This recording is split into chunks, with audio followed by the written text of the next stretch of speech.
ഇത് ഏതാ സബ്ജക്റ്റ്? അല്ല ഏത് ടീച്ചറതാ?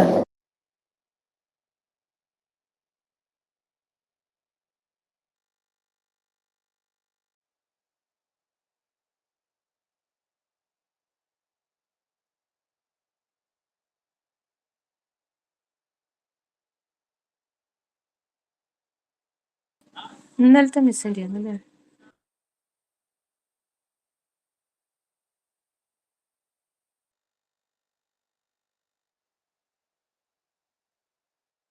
പുതിയ മാമാ?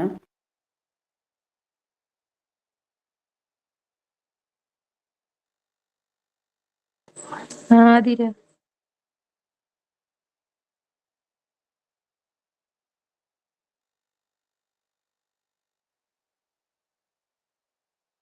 ഇന്നലെ നോട്ട്സ് തന്നിനാ ഇതിന്റെ?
Good morning to all.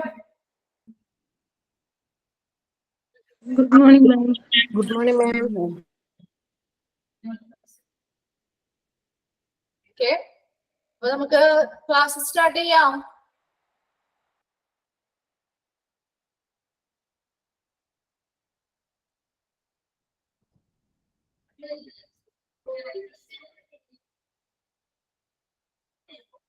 Class start ചെയ്യാം. Okay ma'am. ഓക്കെ.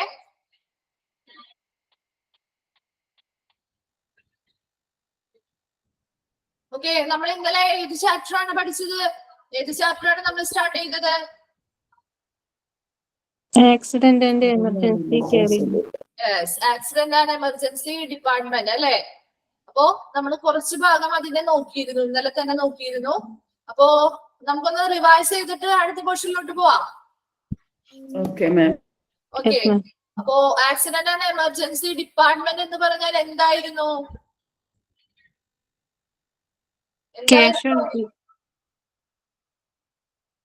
ആരെങ്കിലും ഒരാളൊന്ന് പറയാമോ? എന്താണ് ആക്സിഡന്റ് ആൻഡ് എമർജൻസി ഡിപ്പാർട്ട്മെന്റ് എന്നുള്ളത്? Treats people with major trauma, serious injuries and illness. Okay. അപ്പോ major trauma, serious injuries and illness, അതുപോലെ തന്നെ മറ്റ് എമർജൻസി ട്രീറ്റ്മെന്റുകൾ വേണ്ടതായിട്ടുള്ള പേഷ്യൻസിനും ഒരു ഉടനടി അല്ലെ ഒരു അർജന്റ് ആയിട്ടുള്ള ഒരു ട്രീറ്റ്മെന്റ് പ്രൊവൈഡ് ചെയ്യുന്ന ഒരു സ്ഥലമാണ് എന്ത് ആക്സിഡന്റ് ആൻഡ് എമർജൻസി ഡിപ്പാർട്ട്മെന്റ് എന്ന് പറയുന്നത് അല്ലെ. അതിന്റെ മറ്റു പേരുകൾ എന്തൊക്കെയായിരുന്നു? Casualty,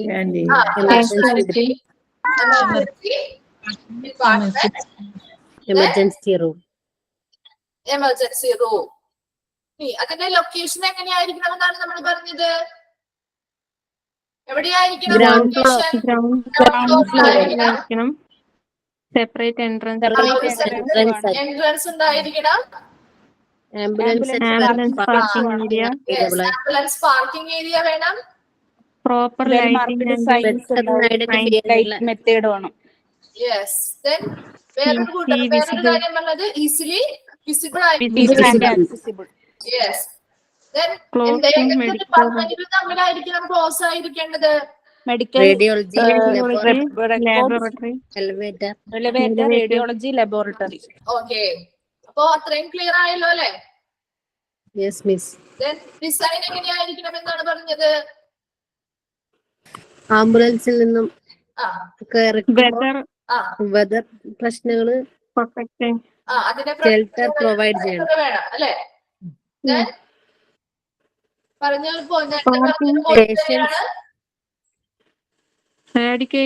parking space, parking space വേണം. വേറെന്താണ് പറഞ്ഞത്? സ്ട്രക്ചേഴ്സ്, അതിന് വേണ്ടിയിട്ടുള്ള സ്പേസുകൾ അവൈലബിൾ ആയിരിക്കണം. കൂടാതെ വീൽ ചെയർസിനും അതായത് കാൽനട യാത്രക്കാർക്കും വേണ്ടിയിട്ട് റാംസ് ഉണ്ടായിരിക്കണം അല്ലെ? ഇത്രയും പറഞ്ഞു. ഫങ്ഷണൽ ഏരിയാസ് പറഞ്ഞു, നമ്മള് അതർ ഏരിയാസ് പറഞ്ഞു അല്ലെ? ഓക്കെ, ഇനി നമ്മൾ ഇന്ന് പറയാൻ പോകുന്നത് പേഷ്യന്റ് ഫ്ലോ. അപ്പൊ ഇന്നത്തെ ഡേറ്റ് ഇടുക, നോട്ടില് ഇന്നത്തെ ഡേറ്റ് ഇടുക.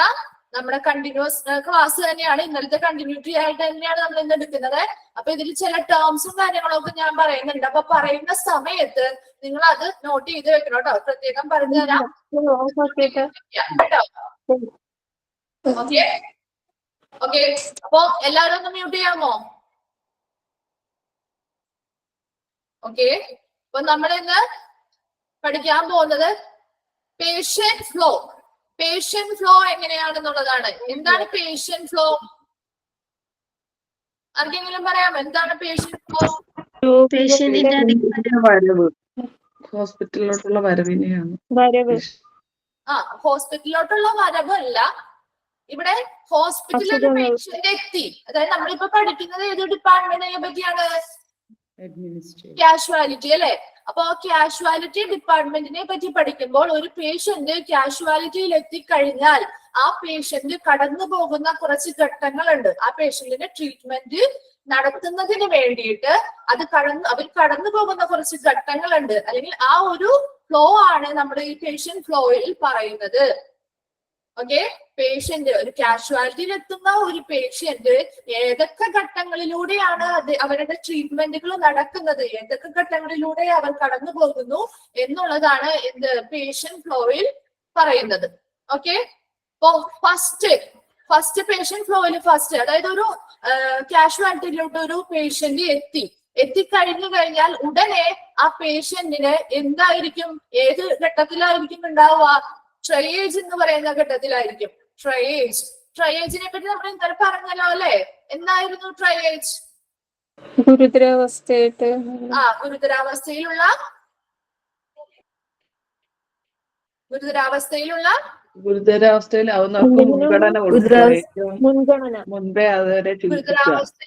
രോഗികൾക്ക് ആദ്യം ചികിത്സ നൽകുന്ന പ്രക്രിയ അല്ലെ? ഗുരുതരാവസ്ഥയിലുള്ള രോഗികൾക്ക് ആദ്യം ചികിത്സ നൽകുന്ന പ്രക്രിയയാണ് ട്രയേജ് എന്ന് പറയുന്നത്.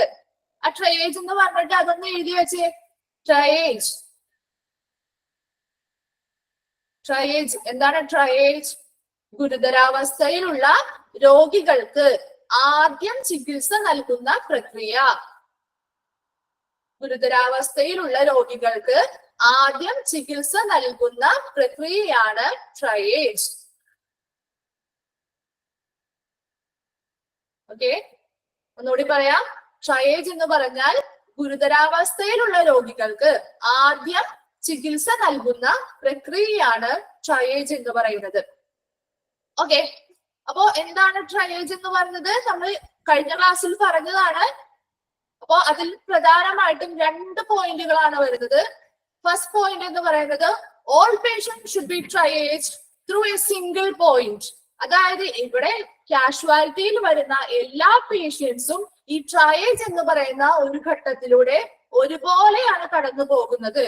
And the aim of triage is to sort patients for providing optimum care consistent with their medical need and ensuring efficient utilization of available resources. ഇനി എന്താണ് ട്രയേജിന്റെ എയിം എന്നുള്ളതാണ് പറയുന്നത്. To sort patients. പേഷ്യൻസിനെ എന്ത് ചെയ്യുക? സോർട്ട് ചെയ്യുക അല്ലെങ്കിൽ തരംതിരിക്കുക. എന്തിന്റെ ബേസിസിലാണ് തരംതിരിക്കേണ്ടത്? അവരുടെ മെഡിക്കൽ നീഡിനനുസരിച്ച് അല്ലെ, രോഗാവസ്ഥയ്ക്ക് അനുസരിച്ച് രോഗിയെ എന്ത് ചെയ്യുന്നു? മെഡിക്കൽ നീഡിനനുസരിച്ച് പേഷ്യൻസിനെ എന്ത് ചെയ്യുന്നു? സോർട്ട് ചെയ്യുന്നു അല്ലെങ്കിൽ തരംതിരിക്കുന്നു. എന്തിനു വേണ്ടിയിട്ടാ? Providing optimum care. ആവശ്യം, അവർക്ക് എത്രത്തോളം കെയർ ആവശ്യമുണ്ടോ ആ കെയർ പ്രൊവൈഡ് ചെയ്യാൻ വേണ്ടിയിട്ടാണ് ഇങ്ങനെ പേഷ്യൻസിനെ തരംതിരിക്കുന്നത്. അപ്പൊ എന്തൊക്കെ ഉപയോഗിച്ചുകൊണ്ടാണ്? Ensuring efficient utilisation of available resources. Available ആയിട്ടുള്ള റിസോഴ്സുകൾ ഉപയോഗിച്ചുകൊണ്ട് പേഷ്യൻസിന്റെ രോഗാവസ്ഥ എന്താണോ അത് മനസ്സിലാക്കി പേഷ്യൻസിന് നല്ല രീതിയിലുള്ള പ്രോപ്പർ കെയർ അല്ലെങ്കിൽ ട്രീറ്റ്മെന്റ് കൊടുക്കാനായിട്ടാണ് ഈ പേഷ്യൻസിനെ ഇങ്ങനെ തരംതിരിക്കുന്നത്. അപ്പോ ഒന്നും കൂടി പറയാം, ട്രയേജ് എന്ന് പറയുന്നത് എന്താണ്? ഗുരുതരാവസ്ഥയിലുള്ള രോഗികൾക്ക് ആദ്യം ചികിത്സ ലഭ്യമാക്കുന്ന പ്രക്രിയയാണ് നമ്മൾ ട്രയേജ് എന്നതുകൊണ്ട് ഉദ്ദേശിക്കുന്നത്. ഈ ട്രയേജ് എന്ന് പറയുന്നതിന്റെ പ്രധാന എയിം എന്ന് പറയുന്നത് എന്താണ്? പേഷ്യൻസിനെ സോർട്ട് ചെയ്യുക അല്ലെങ്കിൽ തരംതിരിക്കുക എന്നുള്ളതാണ്. എന്തിനു വേണ്ടിയാണ് ഈ പേഷ്യൻസിനെ തരംതിരിക്കുന്നത്? അവരുടെ രോഗാവസ്ഥയ്ക്ക് അനുസരിച്ച് ഓരോ പേഷ്യന്റിനും എത്രത്തോളം ട്രീറ്റ്മെന്റുകൾ, എത്രയും വേഗം ട്രീറ്റ്മെന്റുകൾ കിട്ടണം അല്ലെ. അപ്പൊ സിവിയർ ആയിട്ട് അല്ലെങ്കിൽ സീരിയസ് ആയിട്ടുള്ള ഒരു കണ്ടീഷൻ വരുന്ന പേഷ്യന്റ് ആണെങ്കിൽ അവർക്ക് ഉടനടി നമുക്ക് ആ ഒരു ട്രീറ്റ്മെന്റ് പ്രൊവൈഡ് ചെയ്തേ പറ്റുള്ളൂ. അപ്പൊ ഓരോ പേഷ്യൻസിന്റെയും രോഗാവസ്ഥ എന്ന് പറയുന്നത് എന്തായിരിക്കും? വ്യത്യസ്തമായിരിക്കും. എല്ലാവർക്കും ഒരു സെയിം കണ്ടീഷൻ ആയിരിക്കില്ല. അപ്പോ ഇമ്പോർട്ടന്റ് അല്ലെങ്കിൽ വളരെ സീരിയസ് ആയിട്ടുള്ളവർക്ക് ആദ്യം മുൻഗണനാക്രമത്തിൽ ട്രീറ്റ്മെന്റുകൾ നടത്തുക എന്നുള്ളതാണ് ഈ ട്രയേജ് എന്നുള്ള പ്രക്രിയ കൊണ്ട് ഉദ്ദേശിക്കുന്നത്. ക്ലിയർ ആയോ?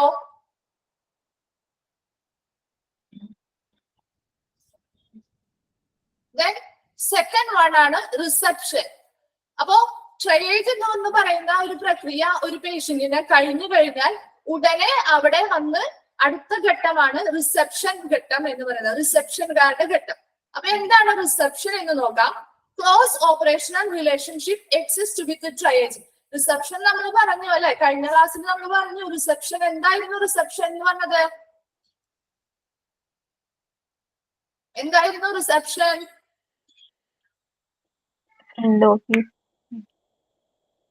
ഇൻഡോർ സർവീസ്, ആദ്യം വരുന്നവർക്ക് ഡീറ്റെയിൽസ് ആൻഡ് റെക്കോർഡ്സ് എല്ലാം ഡീറ്റെയിൽസ് റെക്കോർഡ്സ് കൊടുക്കാം.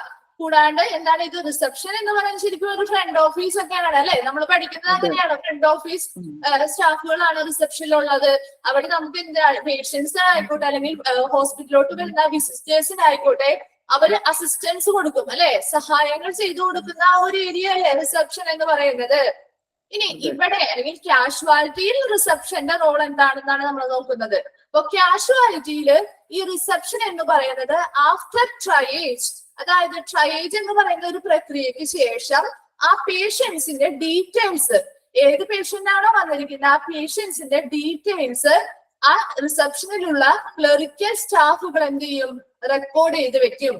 അതുകൊണ്ട് തന്നെ ഈ ട്രയേജ് കഴിഞ്ഞ ഉടനെയാണ് ഈ റിസപ്ഷനിലെ ക്ലറിക്കൽ സ്റ്റാഫിന്റെ ഡ്യൂട്ടി വരുന്നത്. അപ്പൊ അതുകൊണ്ട് തന്നെ ഇതിൽ തമ്മിൽ എന്താണ്? പ്രവർത്തനപരമായിട്ടൊരു ക്ലോസ് റിലേഷൻഷിപ്പിലായിരിക്കും എന്നാണ് പറയുന്നത്. Okay, a new medical record is either raised or the old one retrieved. അപ്പൊ എന്താണ്? ഇങ്ങനെ ഒരു റെക്കോർഡ് ക്ലറിക്കൽ സ്റ്റാഫ് എടുക്കുമ്പോ ആ പേഷ്യന്റ് പുതിയൊരു പേഷ്യന്റ് ആണെങ്കിൽ അവിടെ എന്തുണ്ടാവും? ഒരു പുതിയ മെഡിക്കൽ റെക്കോർഡ് ക്രിയേറ്റ് ചെയ്യപ്പെടും അല്ലെ. അല്ലാന്നുണ്ടെങ്കിൽ പഴയ ഒരു പേഷ്യന്റ് തന്നെയാണെങ്കിൽ ആ പേഷ്യന്റ് ആ ഹോസ്പിറ്റലിൽ ഓൾറെഡി ചികിത്സിക്കാൻ വന്നിട്ടുണ്ട് എന്നുണ്ടെങ്കിൽ ആ പഴയ അവരുടെ മെഡിക്കൽ റെക്കോർഡുകൾ എന്ത് ചെയ്യും? റിട്രീവ് ചെയ്യും അല്ലെങ്കിൽ എന്ത് ചെയ്യും? വീണ്ടെടുക്കും. ഓക്കെ, ഒന്നുകൂടി പറയാം. റിസപ്ഷൻ എന്ന് പറഞ്ഞാൽ എന്താണ്? പ്രധാനമായും നമ്മൾ റിസപ്ഷൻ എന്ന വേർഡ് കൊണ്ട് നമ്മൾ അർത്ഥമാക്കുന്നത് എന്താണ്? ഹോസ്പിറ്റലിലെ റിസപ്ഷൻ അത് ഫ്രണ്ട് ഡെസ്ക് അല്ലെങ്കിൽ ഫ്രണ്ട് ഓഫീസ് ആണ് അല്ലെ. ആരെയൊക്കെ അസിസ്റ്റ് ചെയ്യാൻ വേണ്ടിയിട്ടാണ്? സഹായിക്കാൻ വേണ്ടിയിട്ടാണ്.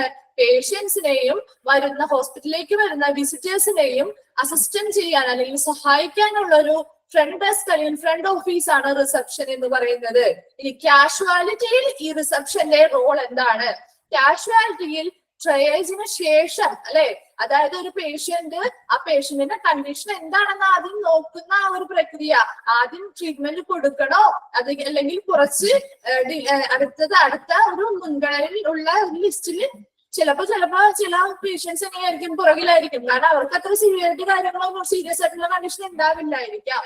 അപ്പൊ അത് എങ്ങനെയാണെന്ന് നോക്കിയിട്ട് എന്ത് ചെയ്യും, ട്രയേജ് ആ ഒരു പ്രക്രിയ വഴി ട്രയേജ് ഈ മുൻഗണനാ ക്രമം അല്ലെങ്കിൽ പേഷ്യൻസിനെ സോർട്ട് ചെയ്ത് വെക്കും. ഇനി ഈ സോർട്ട് ചെയ്ത് കഴിഞ്ഞാൽ ഈ പേഷ്യൻസിന്റെ ഡീറ്റെയിൽസ് അല്ലെങ്കിൽ അവരുടെ പേരാവാം, അവരുടെ മറ്റ് ഇൻഫർമേഷൻസുകളാവാം, അതിനെല്ലാം റെക്കോർഡ് ചെയ്ത് വെക്കാനായിട്ട് ഈ റിസപ്ഷനിലെ ക്ലറിക്കൽ സ്റ്റാഫ് ആണ് എത്തുന്നത്. അങ്ങനെ ആ പേഷ്യൻസിന്റെ ഈ ഡീറ്റെയിൽസ് എല്ലാം റെക്കോർഡ് ചെയ്ത് വെച്ച് കഴിഞ്ഞാൽ അവിടെ പുതിയ ഒരു പേഷ്യന്റ് ആണ് ആ ഹോസ്പിറ്റലിൽ വന്നിട്ട് മുമ്പ് ഈ പേഷ്യന്റ് വന്നിട്ടില്ല എങ്കിൽ അവിടെ ഒരു പുതിയ മെഡിക്കൽ റെക്കോർഡ് ക്രിയേറ്റ് ചെയ്യപ്പെടും അല്ലെങ്കിൽ ഉണ്ടാകും. ദെൻ അല്ല എന്നുണ്ടെങ്കിൽ പഴയ ഒരു രോഗിയാണ് അല്ലെങ്കിൽ അവിടെ മുൻപും അവിടെ ചികിത്സയ്ക്ക് വന്നിട്ടുള്ള ഒരു രോഗിയാണെങ്കിൽ അവർക്ക് എന്തുണ്ടാവും, അവരുടെ ഓൾഡ് ആയിട്ടുള്ള ഒരു റെക്കോർഡ് അവിടെ ഉണ്ടാവുമല്ലോ അല്ലെ. ആ റെക്കോർഡിനെ അവർ റിട്രീവ് ചെയ്യും അല്ലെങ്കിൽ വീണ്ടെടുക്കും. ക്ലിയർ ആയോ? Yes ma'am. Okay. Reception triage കഴിഞ്ഞു. അതിനുശേഷം പേഷ്യന്റ് വന്നത് എന്താണ്, റിസപ്ഷൻ ഏരിയയിലേക്കാണ് അല്ലെ. റിസപ്ഷന്റെ ഒരു ഡ്യൂട്ടിയാണ് അവിടെ വന്നത്. ദെൻ ആ റിസപ്ഷന്റെ ഡ്യൂട്ടി അല്ലെങ്കിൽ അതായത് പേഷ്യൻസിന്റെ ആ ഡീറ്റെയിൽസ് എല്ലാം റെക്കോർഡ് ചെയ്ത് കഴിഞ്ഞാൽ അല്ലെങ്കിൽ അവിടെ ഒരു പുതിയ മെഡിക്കൽ റെക്കോർഡ് സ്റ്റാർട്ട് ചെയ്ത് കഴിഞ്ഞാൽ ഉടനെ പേഷ്യന്റിന് എന്താണ് നമ്മൾ അടുത്തത് കൊടുക്കുന്നത്, ട്രീറ്റ്മെന്റ് ആണ് കൊടുക്കുന്നത്. അപ്പൊ ട്രീറ്റ്മെന്റ് അല്ലെങ്കിൽ ചികിത്സ നൽകുന്നു. Then patients may be directed to resuscitation area, acute treatment area, consultation or fast track area, medical imaging or waiting area based on emergency treatment is initiated. അപ്പോൾ ട്രീറ്റ്മെന്റ് അടുത്ത ഘട്ടം എന്ന് പറയുന്നത് ട്രീറ്റ്മെന്റ് ആണ് അല്ലെ, ചികിത്സയാണ്, ചികിത്സ നൽകുക. അപ്പോ എങ്ങനെയുള്ള ചികിത്സയായിരിക്കും? ഏതൊരു പേഷ്യന്റ് കാഷ്വാലിറ്റിയിൽ വന്നാലും അവർക്ക് എന്ത് ചെയ്യും, ഒരു ഫസ്റ്റ് എയ്ഡ് പോലെ അതല്ലെങ്കിൽ ഒരു എമർജൻസി ട്രീറ്റ്മെന്റുകൾ നമ്മൾ ഓൾറെഡി പ്രൊവൈഡ് ചെയ്യും. അല്ലെങ്കിൽ ആരംഭിച്ചതിന് ശേഷം മാത്രമേ മറ്റ് ഏരിയയിലോട്ടാണോ ആ പേഷ്യന്റിനെ വിടണ്ടേ എന്നുള്ളത് തീരുമാനിക്കുള്ളൂ. അപ്പോ അതാണ് ഇവിടെ പറയുന്നത്, based on emergency treatment is initiated. ആദ്യം എമർജൻസി ട്രീറ്റ്മെന്റ് ആരംഭിക്കും, അതിനുശേഷം മാത്രമേ ഇങ്ങനെയുള്ള ഏത് ഏരിയയിലോട്ടാണോ പേഷ്യന്റിനെ വിടേണ്ടത്. ഏതൊക്കെ ഏരിയയിലോട്ടായിരിക്കും? റെസിസിറ്റേഷൻ ഏരിയയിലോട്ട് വിടണോ, അക്യൂട്ട് ട്രീറ്റ്മെന്റ് ഏരിയയിലോട്ടാണോ വിടേണ്ടത്, അല്ലെങ്കിൽ കൺസൾട്ടേഷൻ ആണോ, മെഡിക്കൽ ഇമേജിംഗ് ആണോ, വെയിറ്റിംഗ് ഏരിയ ആണോ എന്ന് തീരുമാനിക്കുന്നത് ആ രോഗിയുടെ രോഗാവസ്ഥയ്ക്ക് അനുസരിച്ചാണ്. പക്ഷെ അത് എന്താരംഭിച്ചതിന് ശേഷമായിരിക്കും, ഒരു എമർജൻസി ട്രീറ്റ്മെന്റ് ആദ്യം പ്രൊവൈഡ് ചെയ്തതിന് ശേഷം അല്ലെങ്കിൽ ആരംഭിച്ചതിന് ശേഷമായിരിക്കും ഇങ്ങനെ പേഷ്യൻസിനെ അവരുടെ രോഗാവസ്ഥയ്ക്ക് അനുസരിച്ചുള്ള ഏരിയയിലേക്ക് കടത്തിവിടുന്നത്. അപ്പോ ഈ ഏരിയാസ് ഒക്കെ നമ്മൾ ഇന്നലെ ഓൾറെഡി ഡിസ്കസ് ചെയ്ത് അല്ലെങ്കിൽ ജസ്റ്റ് പറഞ്ഞു പോയ പേരുകളല്ലേ. റെസിസിറ്റേഷൻ ഏരിയ, എന്തായിരുന്നു റെസിസിറ്റേഷൻ ഏരിയ? ആരെങ്കിലും ഒന്ന് പറയാമോ? റെസിസിറ്റേഷൻ ഏരിയ അറ്റാക്ക് വന്ന പേഷ്യൻസിന് അതെ അറ്റാക്ക് മാത്രമല്ല, ഇത് ജസ്റ്റ് നമ്മളൊരു എക്സാമ്പിൾ പറഞ്ഞതാണ്. അതായത് ജീവൻ അപകടത്തിലാവുന്ന ഏതൊരു കണ്ടീഷനും അല്ലെ, ജീവൻ അപകടത്തിലാവുന്ന ഏതൊരു കണ്ടീഷനും വേണ്ടിയിട്ടും കുറച്ച് സ്റ്റാഫുകൾ അതിന് എന്താണ് പ്രാക്ടീസ് കിട്ടിയിട്ടുള്ള അല്ലെങ്കിൽ അതിനനുസരിച്ച് അവർക്ക് ട്രീറ്റ്മെന്റുകൾ പ്രൊവൈഡ് ചെയ്യാനായിട്ട് എഫിഷ്യന്റ് ആയിട്ടുള്ള ഒരു സ്റ്റാഫ് ടീം അവിടെ ഉണ്ടായിരിക്കും. ആ ഒരു ഏരിയയാണ് റെസിസിറ്റേഷൻ ഏരിയ എന്ന് പറയുന്നത്. അതായത് ഫസ്റ്റ് എയ്ഡ്, ഇപ്പൊ അതിനൊരു എക്സാമ്പിൾ ആണ് നമ്മൾ പറഞ്ഞത് CPR പോലെയുള്ളവ. അങ്ങനെ അത്രയ്ക്ക് ക്രിട്ടിക്കൽ ആയിട്ടുള്ള സ്റ്റേജിൽ ഇരിക്കുന്നവർക്ക് ആ ഏരിയയിലോട്ടാണ് അവർ വിടുക. ഇനി അക്യൂട്ട് ട്രീറ്റ്മെന്റ് ഏരിയ നമ്മൾ ഇന്നലെ പറഞ്ഞില്ലേ, acute treatment area accident, injury, പെട്ടെന്നുണ്ടാവുന്ന ഇഞ്ചുറീസ് കാര്യങ്ങളെ ട്രീറ്റ്മെന്റ് ചെയ്യുന്ന ഏരിയയാണ് അക്യൂട്ട് ട്രീറ്റ്മെന്റ് ഏരിയ. അതിന് എക്സാമ്പിൾ ആണ് ആക്സിഡന്റുകളൊക്കെ സംഭവിക്കുന്നത്. Then consultation or fast track area എന്ന് പറയുന്നത് എന്താണ്? ഡോക്ടറെ കൺസൾട്ട് ചെയ്യാം. ഡോക്ടറെ കൺസൾട്ട് ചെയ്യാനാണോ കൺസൾട്ട് ചെയ്യുന്നത്? ആണോ? കാഷ്വാലിറ്റിയിൽ വരുന്ന പേഷ്യൻസിന്റെ കൺസൾട്ടേഷൻ എങ്ങനെയായിരിക്കും? എമർജൻസി ട്രീറ്റ്മെന്റ് എമർജൻസി ട്രീറ്റ്മെന്റ് കൊടുക്കേണ്ടതായതുകൊണ്ട് എന്തായിരിക്കും കൺസൾട്ടേഷൻ എന്ന് പറയുന്ന ഏരിയ ഇവിടെ തന്നെ ഉണ്ട്, ഈ കാഷ്വാലിറ്റിയിൽ തന്നെ ഉണ്ട്. ഈ ഏരിയാസ് ഒക്കെ കാഷ്വാലിറ്റിയുമായി ബന്ധപ്പെട്ട് അവിടെയുള്ള മേഖലകൾ തന്നെയാണ്. അല്ലാതെ പുറത്തോട്ട് പേഷ്യൻസിനെ കൊണ്ടുപോവുകയല്ല ചെയ്യുന്നത്. അപ്പൊ ഡോക്ടർ ആ കൺസൾട്ടേഷൻ ഏരിയയിലോട്ടാണ് പേഷ്യൻസിനെ വിട്ടിരിക്കുന്നതെങ്കിൽ ആ ഒരു ഏരിയയിൽ വന്ന് പേഷ്യന്റിന്റെ രോഗാവസ്ഥ എന്താണ് അല്ലെങ്കിൽ എന്ത് ട്രീറ്റ്മെന്റ് ആണ് കൊടുക്കേണ്ടതെന്ന് ആ രോഗിയെ കണ്ട് വിലയിരുത്തി തീരുമാനിക്കുന്നു. ഓക്കെ, മെഡിക്കൽ ഇമേജിംഗ് എന്ന് പറഞ്ഞാൽ എന്താ? മെഡിക്കൽ ഇമേജിംഗ്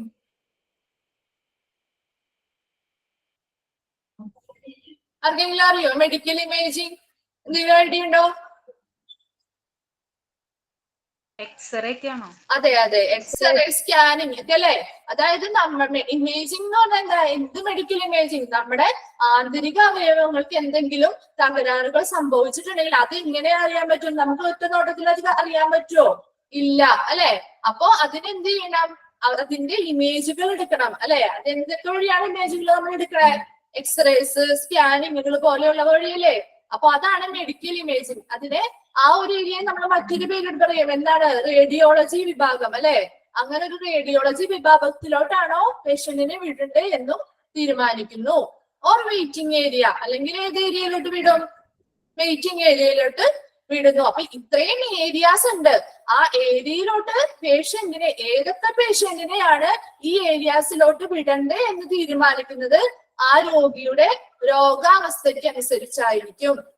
ഓക്കെ, അപ്പൊ ഏതൊരു പേഷ്യന്റ് വന്നാലും ആദ്യം അവിടെ ഒരു എമർജൻസി ട്രീറ്റ്മെന്റുകൾ കൊടുത്ത് അല്ലെങ്കിൽ തുടങ്ങിയതിന് ശേഷം മാത്രമേ ഈ പേഷ്യൻസിനെ ഇങ്ങനെയുള്ള ഏരിയാസിലോട്ട് വിടുള്ളൂ.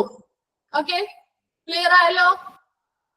മാം, ഫാസ്റ്റ് ട്രാക്ക് ഏരിയ എന്ന് പറയുന്നത്? ഫാസ്റ്റ് ട്രാക്ക് എന്ന് പറയുന്നത് ഈ കൺസൾട്ടന്റ് ഏരിയ തന്നെയാണ് നമ്മൾ ഫാസ്റ്റ് ട്രാക്ക് ഏരിയ എന്ന് പറയുന്നത്. ഓക്കെ, ഇനി ട്രീറ്റ്മെന്റ് കഴിഞ്ഞു അല്ലെ. ഫസ്റ്റ് സ്റ്റേജ് ഏതായിരുന്നു? ഫസ്റ്റ് സ്റ്റേജ് ഏതാണ്? ട്രയേജ് ആയിരുന്നു. ശേഷമുള്ള സ്റ്റേജ് ഏതാണ്? റിസപ്ഷൻ. മൂന്നാമത്തെ സ്റ്റേജ് ഏതായിരുന്നു? ട്രീറ്റ്മെന്റ് കഴിഞ്ഞ അല്ലെങ്കിൽ ചികിത്സ കഴിഞ്ഞാലുള്ള അടുത്ത സ്റ്റേജ് ആണ് റീ ഇവാലുവേഷൻ. റീ ഇവാലുവേഷൻ അല്ലെങ്കിൽ എന്താണ്? റീ ഇവാലുവേഷന്റെ മലയാളം എന്താണ്? പുനഃപരിശോധന. അതെ അതെ, എന്താണ്? ക്ലിയർ ആയില്ല. പുനഃപരിശോധന, ശരിയാണ്. അതായത് ഒരു ED എന്ന് പറഞ്ഞാൽ എന്താണ്? ED emergency department. ഞാൻ പറഞ്ഞില്ലേ, കഴിഞ്ഞ ക്ലാസ്സിൽ പറഞ്ഞു ഓരോ പോയിന്റിലും വരുമ്പോ ചിലപ്പോ ഡീറ്റെയിൽഡ് ആയിട്ട് അവിടെ ആ ടേം എക്സ്പ്ലെയിൻ ചെയ്യണമെന്നില്ല. ജസ്റ്റ് ഇതുപോലെ ഒരു ഷോർട്ട് ഫോമുകളായിരിക്കും കൊടുത്തിരിക്കുക. അപ്പൊ അത് എന്താണെന്ന് നിങ്ങൾ ആദ്യം മനസ്സിലാക്കി വെക്കണം. ഇനി കുറച്ച് തുടർന്ന് വരുന്ന ക്ലാസ്സുകളിലൊക്കെ കുറച്ച് ഷോർട്ട് ഫോമുകളൊക്കെ പഠിക്കാറുണ്ട്. അപ്പൊ അത് പറയുന്ന സമയത്ത് തന്നെ ഞാൻ സ്ട്രെസ് ചെയ്ത് പറയുമ്പോൾ തന്നെ നിങ്ങൾ ഒന്ന് നോട്ട് ചെയ്ത് വെക്കണം കേട്ടോ. റീവാലുവേഷൻ. റീവാലുവേഷൻ എന്ന് പറഞ്ഞാൽ എന്താണ്? ആൻ ED ഫിസിഷ്യൻ, അതായത് ഒരു emergency department physician will re-evaluate patient condition after treatment and assesses test results because the results may give them additional insight into the type of treatment you needed. ഇത്രയും മാത്രം മനസ്സിലാക്കുക. നമ്മളിപ്പോ ഒരു ഹോസ്പിറ്റലിലെത്തി, അവിടുത്തെ ട്രീറ്റ്മെന്റുകൾ കഴിഞ്ഞിപ്പോ ഒരു കാഷ്വാലിറ്റിയിലെ patient എത്തിയെന്ന് വിചാരിക്കുക. ആ പേഷ്യന്റിന്റെ ട്രീറ്റ്മെന്റുകളൊക്കെ കഴിഞ്ഞു. ട്രീറ്റ്മെന്റുകൾ ആ പേഷ്യന്റിന് നമ്മളൊരു എമർജൻസി ട്രീറ്റ്മെന്റ് ആണല്ലോ കാഷ്വാലിറ്റി കൊടുക്കുന്നത്. അങ്ങനെ ഒരു എമർജൻസി ട്രീറ്റ്മെന്റ് കൊടുത്തു കഴിഞ്ഞാൽ ആ എമർജൻസി ട്രീറ്റ്മെന്റിന് ശേഷം ഇപ്പോ ചിലപ്പോ എമർജൻസി ട്രീറ്റ്മെന്റ് കൊടുക്കുന്ന സമയത്ത് നമ്മൾ ആ ഒരു അപ്പോഴത്തെ ഒരു അപകട നില തരണം ചെയ്യാനായിരിക്കും അങ്ങനെ ഒരു എമർജൻസി ട്രീറ്റ്മെന്റുകൾ കൊടുക്കുന്നത്. മറിച്ച് എന്തെങ്കിലും വേറെ രീതിയിൽ എന്തെങ്കിലുമൊക്കെ ടെസ്റ്റുകൾക്കൊക്കെ ചിലപ്പോ അവർ എഴുതിയിട്ടുണ്ടാവും ഡോക്ടേഴ്സ്. അപ്പൊ അങ്ങനെയുള്ള ടെസ്റ്റുകളൊക്കെ ഉണ്ട്. അതിന്റെയൊക്കെ റിസൾട്ടുകൾ എന്ന് പറയുന്നത് എന്താണ്? ഉടനടി നമുക്ക് ലഭ്യമാകുമോ? ഉടനടി ആ ടെസ്റ്റ് റിസൾട്ട് കിട്ടുമോ? ഇല്ല.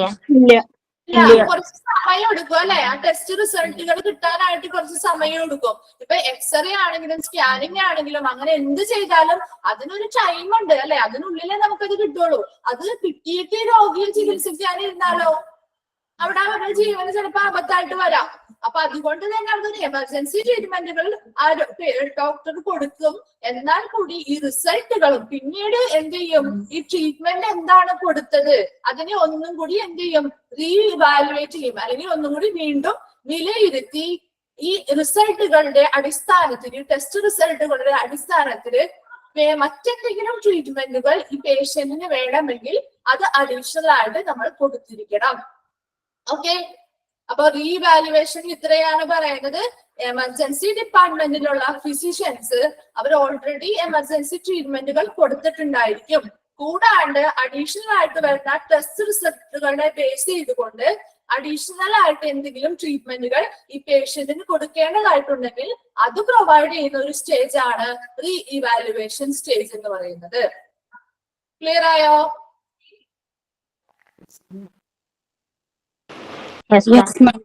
ഓക്കെ, അപ്പോ റീവാലുവേഷൻ സ്റ്റേജ് കഴിഞ്ഞു അല്ലെ?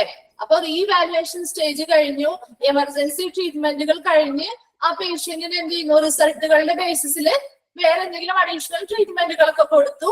അങ്ങനെ അവർ കുറച്ച് ദിവസം കഴിഞ്ഞ് കഴിയുമ്പോൾ അവരെന്താവും, അവിടെ ഓൾറെഡി അഡ്മിറ്റ് ആയിരിക്കുമല്ലോ അല്ലെ? ഓൾറെഡി അഡ്മിറ്റ് ആയിരിക്കും. അവർക്ക് ബാക്കിയുള്ള ട്രീറ്റ്മെന്റുകളൊക്കെ കൊടുത്ത് അവര് നോർമൽ സ്റ്റേജിലോട്ട് ആയി കഴിയുമ്പോൾ അവിടെ എന്താണ് ഉണ്ടാവുന്നത്? ഹോസ്പിറ്റലിൽ തന്നെ നോർമൽ സ്റ്റേജിൽ ആയിട്ട് നിർത്തുവോ? ഇല്ല, ശരിയാണ്, ഡിസ്ചാർജ് ചെയ്യും. അപ്പൊ അടുത്ത സ്റ്റേജ് വരുന്നത് എന്താണ്? ഡിസ്ചാർജ്. ഓക്കെ, ഡിസ്ചാർജ് അല്ലെങ്കിൽ ഹോസ്പിറ്റലിൽ നിന്നും വിട്ടയക്കും അല്ലെ? അപ്പോ based on treatment patient to be removed after stabilization. എന്താണ് സ്റ്റെബിലൈസേഷൻ എന്ന വേർഡ് കൊണ്ട് ഉദ്ദേശിക്കുന്നത്? സ്റ്റെബിലൈസേഷൻ ക്ലിയർ ആവുക, രോഗം ഒരു അതെ അതെ ഒരു സ്ഥിരതയിൽ, അല്ലെങ്കിൽ അവരൊരു നോർമൽ കണ്ടീഷനിലോട്ട് എത്തുന്ന ഒരവസ്ഥ അല്ലെ? അവരുടെ ആ സിവിയറിറ്റി അല്ലെങ്കിൽ ഗുരുതരാവസ്ഥയിൽ നിന്ന് അവരൊരു നോർമൽ ആയിട്ടുള്ള ഒരു കണ്ടീഷനിലോട്ട് എത്തുന്ന ഒരു, അല്ലെങ്കിൽ സ്ഥിരത ലഭിക്കുന്ന ഒരു അവസ്ഥയാണ് സ്റ്റെബിലൈസേഷൻ എന്ന് പറയുന്നത്. ആ സ്റ്റെബിലൈസേഷൻ അല്ലെങ്കിൽ സ്ഥിരത ലഭിക്കുന്ന ആ ഒരു കണ്ടീഷൻ എത്തുമ്പോൾ മാത്രമാണ് അവരെന്ത് ചെയ്യുക, ഹോസ്പിറ്റലിൽ നിന്നും ഡിസ്ചാർജ് ചെയ്ത് വിടുള്ളൂ. ഓക്കെ, അപ്പൊ ട്രീറ്റ്മെന്റുകളുടെ ബേസിസിൽ ഈ വന്നിരിക്കുന്ന പേഷ്യന്റ് അവരുടെ സ്റ്റെബിലിറ്റി അറ്റൈൻ ചെയ്യും, അല്ലെങ്കിൽ സ്ഥിരത ഉണ്ടാകുമ്പോൾ നോർമൽ ആയിട്ടുള്ള ഒരു കണ്ടീഷനിലോട്ട് എത്തുമ്പോൾ മാത്രമാണ് ഹോസ്പിറ്റലിൽ നിന്നും അവർക്ക് എന്ത് കൊടുക്കുന്നത്, ഡിസ്ചാർജ് കൊടുക്കുന്നത്. ഇനി ഈ ഡിസ്ചാർജിനോടനുബന്ധിച്ച് കുറച്ച് കാര്യങ്ങൾ അവര് തരുന്നുണ്ട്. All patients receive written home care instructions to follow when discharged. എന്താണ്, എല്ലാ പേഷ്യൻസിനും എന്ത് കൊടുക്കുന്നു? ഹോം കെയർ ഇൻസ്ട്രക്ഷൻസ് അല്ലെ? Written home care instructions. എന്തിനു വേണ്ടിട്ടാ? എന്താണ് ഹോം കെയർ ഇൻസ്ട്രക്ഷൻസ്? വീട്ടിൽ പോയി ചെയ്യേണ്ട കാര്യങ്ങള്. ഡിസ്ചാർജ് കഴിഞ്ഞ് കഴിഞ്ഞാൽ വീട്ടിൽ ചെന്നാലും ഇതിൽ കുറച്ച് സൂക്ഷിക്കേണ്ടതായിട്ടുള്ള കാര്യങ്ങളുണ്ട് അല്ലെ? ശ്രദ്ധിക്കേണ്ടതായിട്ടുള്ള കാര്യങ്ങളുണ്ട്. അപ്പൊ അങ്ങനെ വീട്ടിൽ ചെന്നാലും ശ്രദ്ധിക്കേണ്ടതായിട്ട് അല്ലെങ്കിൽ ഫോളോ ചെയ്യേണ്ടതായിട്ടുള്ള പല നിർദ്ദേശങ്ങളും എന്ത് എഴുതി കൊടുക്കുന്നതാണ് ആർക്ക്? പേഷ്യൻസിന്. Okay, then referral can be made based on facilities of hospital and patient condition if needed. അല്ല എങ്കിൽ ഇപ്പൊ ഈ ഒരു ഹോസ്പിറ്റലിൽ നിന്നും അവർക്ക് പൂർണ്ണമായിട്ടുള്ളൊരു സുഖം പ്രാപിച്ചില്ല എങ്കിൽ അവർക്ക് എന്ത് കൊടുക്കും? ആ ഡോക്ടേഴ്സ് റെഫറൽ കൊടുക്കൂലേ? മറ്റു ഡോക്ടേഴ്സിന് റെഫറൽ കൊടുക്കൂലേ? കേട്ടിട്ടുണ്ടോ റെഫറൻസ് കൊടുക്കുന്നത്? കേട്ടിട്ടുണ്ടോ? അപ്പൊ എന്തിനു വേണ്ടിയിട്ടാണ് നമ്മൾ ഒരു ഡോക്ടർ റെഫറൻസ് കൊടുക്കുന്നത്? എന്തിനു വേണ്ടിയിട്ടാ? ട്രീറ്റ്മെന്റിന് വേണ്ടിയിട്ട്. എന്താണ് ഇപ്പൊ നിൽക്കുന്ന നിലവിൽ ട്രീറ്റ്മെന്റ് നടത്തിക്കൊണ്ടിരിക്കുന്ന ഹോസ്പിറ്റലിൽ ചിലപ്പോൾ എല്ലാ ഫെസിലിറ്റീസും ഉണ്ടായിരിക്കണമെന്നില്ല അല്ലെ? അപ്പോ മറ്റു ഹോസ്പിറ്റലിൽ ഫെസിലിറ്റി ഉള്ള മറ്റു ഹോസ്പിറ്റലിലോട്ടാണ് ഇവര് റെഫർ ചെയ്യുന്നത്. ഒരു ഫിസിഷ്യൻ അല്ലെങ്കിൽ ഒരു ഡോക്ടർ മറ്റൊരു ഡോക്ടർക്ക് റെഫറൻസ് കൊടുക്കും അല്ലെ? റെഫറൽ കൊടുക്കും. എന്തിനു വേണ്ടിയിട്ടാണ്? റെഫറൽ എന്ന് പറഞ്ഞാൽ പ്രധാനമായിട്ടും എന്താ? ഒരു കത്ത് അല്ലെ? എന്തിനെ പറ്റി? ഈ പേഷ്യന്റിന്റെ വിവരങ്ങളെ കുറിച്ചുള്ളത്, അതല്ലെങ്കിൽ ഈ പേഷ്യന്റിന് ഇനി എന്തൊക്കെ ട്രീറ്റ്മെന്റുകൾ വേണം, അല്ലെങ്കിൽ എന്തൊക്കെ ഫെസിലിറ്റീസ് വേണം, അല്ലെങ്കിൽ എന്തൊക്കെ കൊടുക്കണം എന്നുള്ളത് സൂചിപ്പിച്ചുകൊണ്ടുള്ള മറ്റൊരു ഹോസ്പിറ്റലിലെ ഡോക്ടർക്കായിരിക്കും റെഫറൽ കൊടുക്കുക. അല്ല എന്നുണ്ടെങ്കിൽ വേറൊരു റെഫറൽ കൊടുക്കും. ഈ ഡോക്ടറും ആർക്കും? ഈ പേഷ്യന്റിന് മറ്റ് മെഡിക്കൽ സേവനങ്ങൾ ലഭിക്കുന്നതിന് വേണ്ടി അല്ലെ? ഇപ്പൊ നമുക്ക് എക്സ്റേയും സ്കാനിങ്ങും ഒക്കെ നമ്മൾ പുറത്തുപോയി ചെയ്യാറില്ലേ? പുറത്തുപോയി ചെയ്യാറില്ലേ? യെസ്. അപ്പൊ അവിടെയും നമുക്ക് ഡോക്ടർ എഴുതി തരാറില്ലേ? എക്സ്റേ എടുക്കണം അല്ലെങ്കിൽ ഇന്ന സ്കാനിങ്ങുകൾ ചെയ്യണം എന്നുള്ള എഴുതിയൊരു റെഫറൻസ് തരാറില്ലേ കയ്യില്? യെസ്. അതെ. അല്ലെങ്കിൽ ഇപ്പൊ ലബോറട്ടറികൾ ടെസ്റ്റുകൾ ചെയ്യാനാണെങ്കിലും ഒക്കെ പേഷ്യൻസിന് റെഫറലുകൾ ഹോസ്പിറ്റലിൽ നിന്ന് ഡോക്ടർ തരാറുണ്ട്. അപ്പൊ അങ്ങനെ റെഫറലുകൾ എന്തിനു കൊടുക്കുന്നു? പേഷ്യന്റിന്റെ രോഗാവസ്ഥയ്ക്കനുസരിച്ച് ചിലപ്പോ ആ ഹോസ്പിറ്റലിലെ ഫെസിലിറ്റികൾ കുറവായിരിക്കും. അപ്പൊ അതുകൊണ്ട് തന്നെ ബെറ്റർ ഫെസിലിറ്റി ഉള്ള ഹോസ്പിറ്റലിൽ ട്രീറ്റ്മെന്റുകൾ കിട്ടാൻ വേണ്ടിയിട്ട് എല്ലാം എന്താണ് റെഫറലുകള് ഹോസ്പിറ്റലിൽ നിന്നും കൊടുക്കുന്നുണ്ട്. അത് ഏത് സമയത്താ? ഡിസ്ചാർജ് സമയത്താണ് കൊടുക്കുന്നത്. അപ്പോ ഇത്രയുമാണ് പേഷ്യന്റ് ഫ്ലോയിൽ വരുന്നത്. പേഷ്യന്റ് ഫ്ലോയിൽ എന്തൊക്കെയാണ് നമ്മൾ പറഞ്ഞത്? ഏതൊക്കെ സ്റ്റേജിലൂടെ കടന്നു പോകുന്നു? അതെ, ഫസ്റ്റ് സ്റ്റേജ് ആണ് ട്രയൽ എന്ന് പറയുന്നത് അല്ലെ. രണ്ടാമത്തെ ഏത് സ്റ്റേജിലോട്ട് കടന്നു പോകുന്നു? റിസപ്ഷൻ എന്ന് പറയുന്ന ഒരു സ്റ്റേജിലോട്ട് കടന്നു പോകുന്നു. റിസപ്ഷൻ കഴിഞ്ഞാൽ മൂന്നാമത് വരുന്നത് ഏതായിരുന്നു? ട്രീറ്റ്മെന്റിന് ശേഷം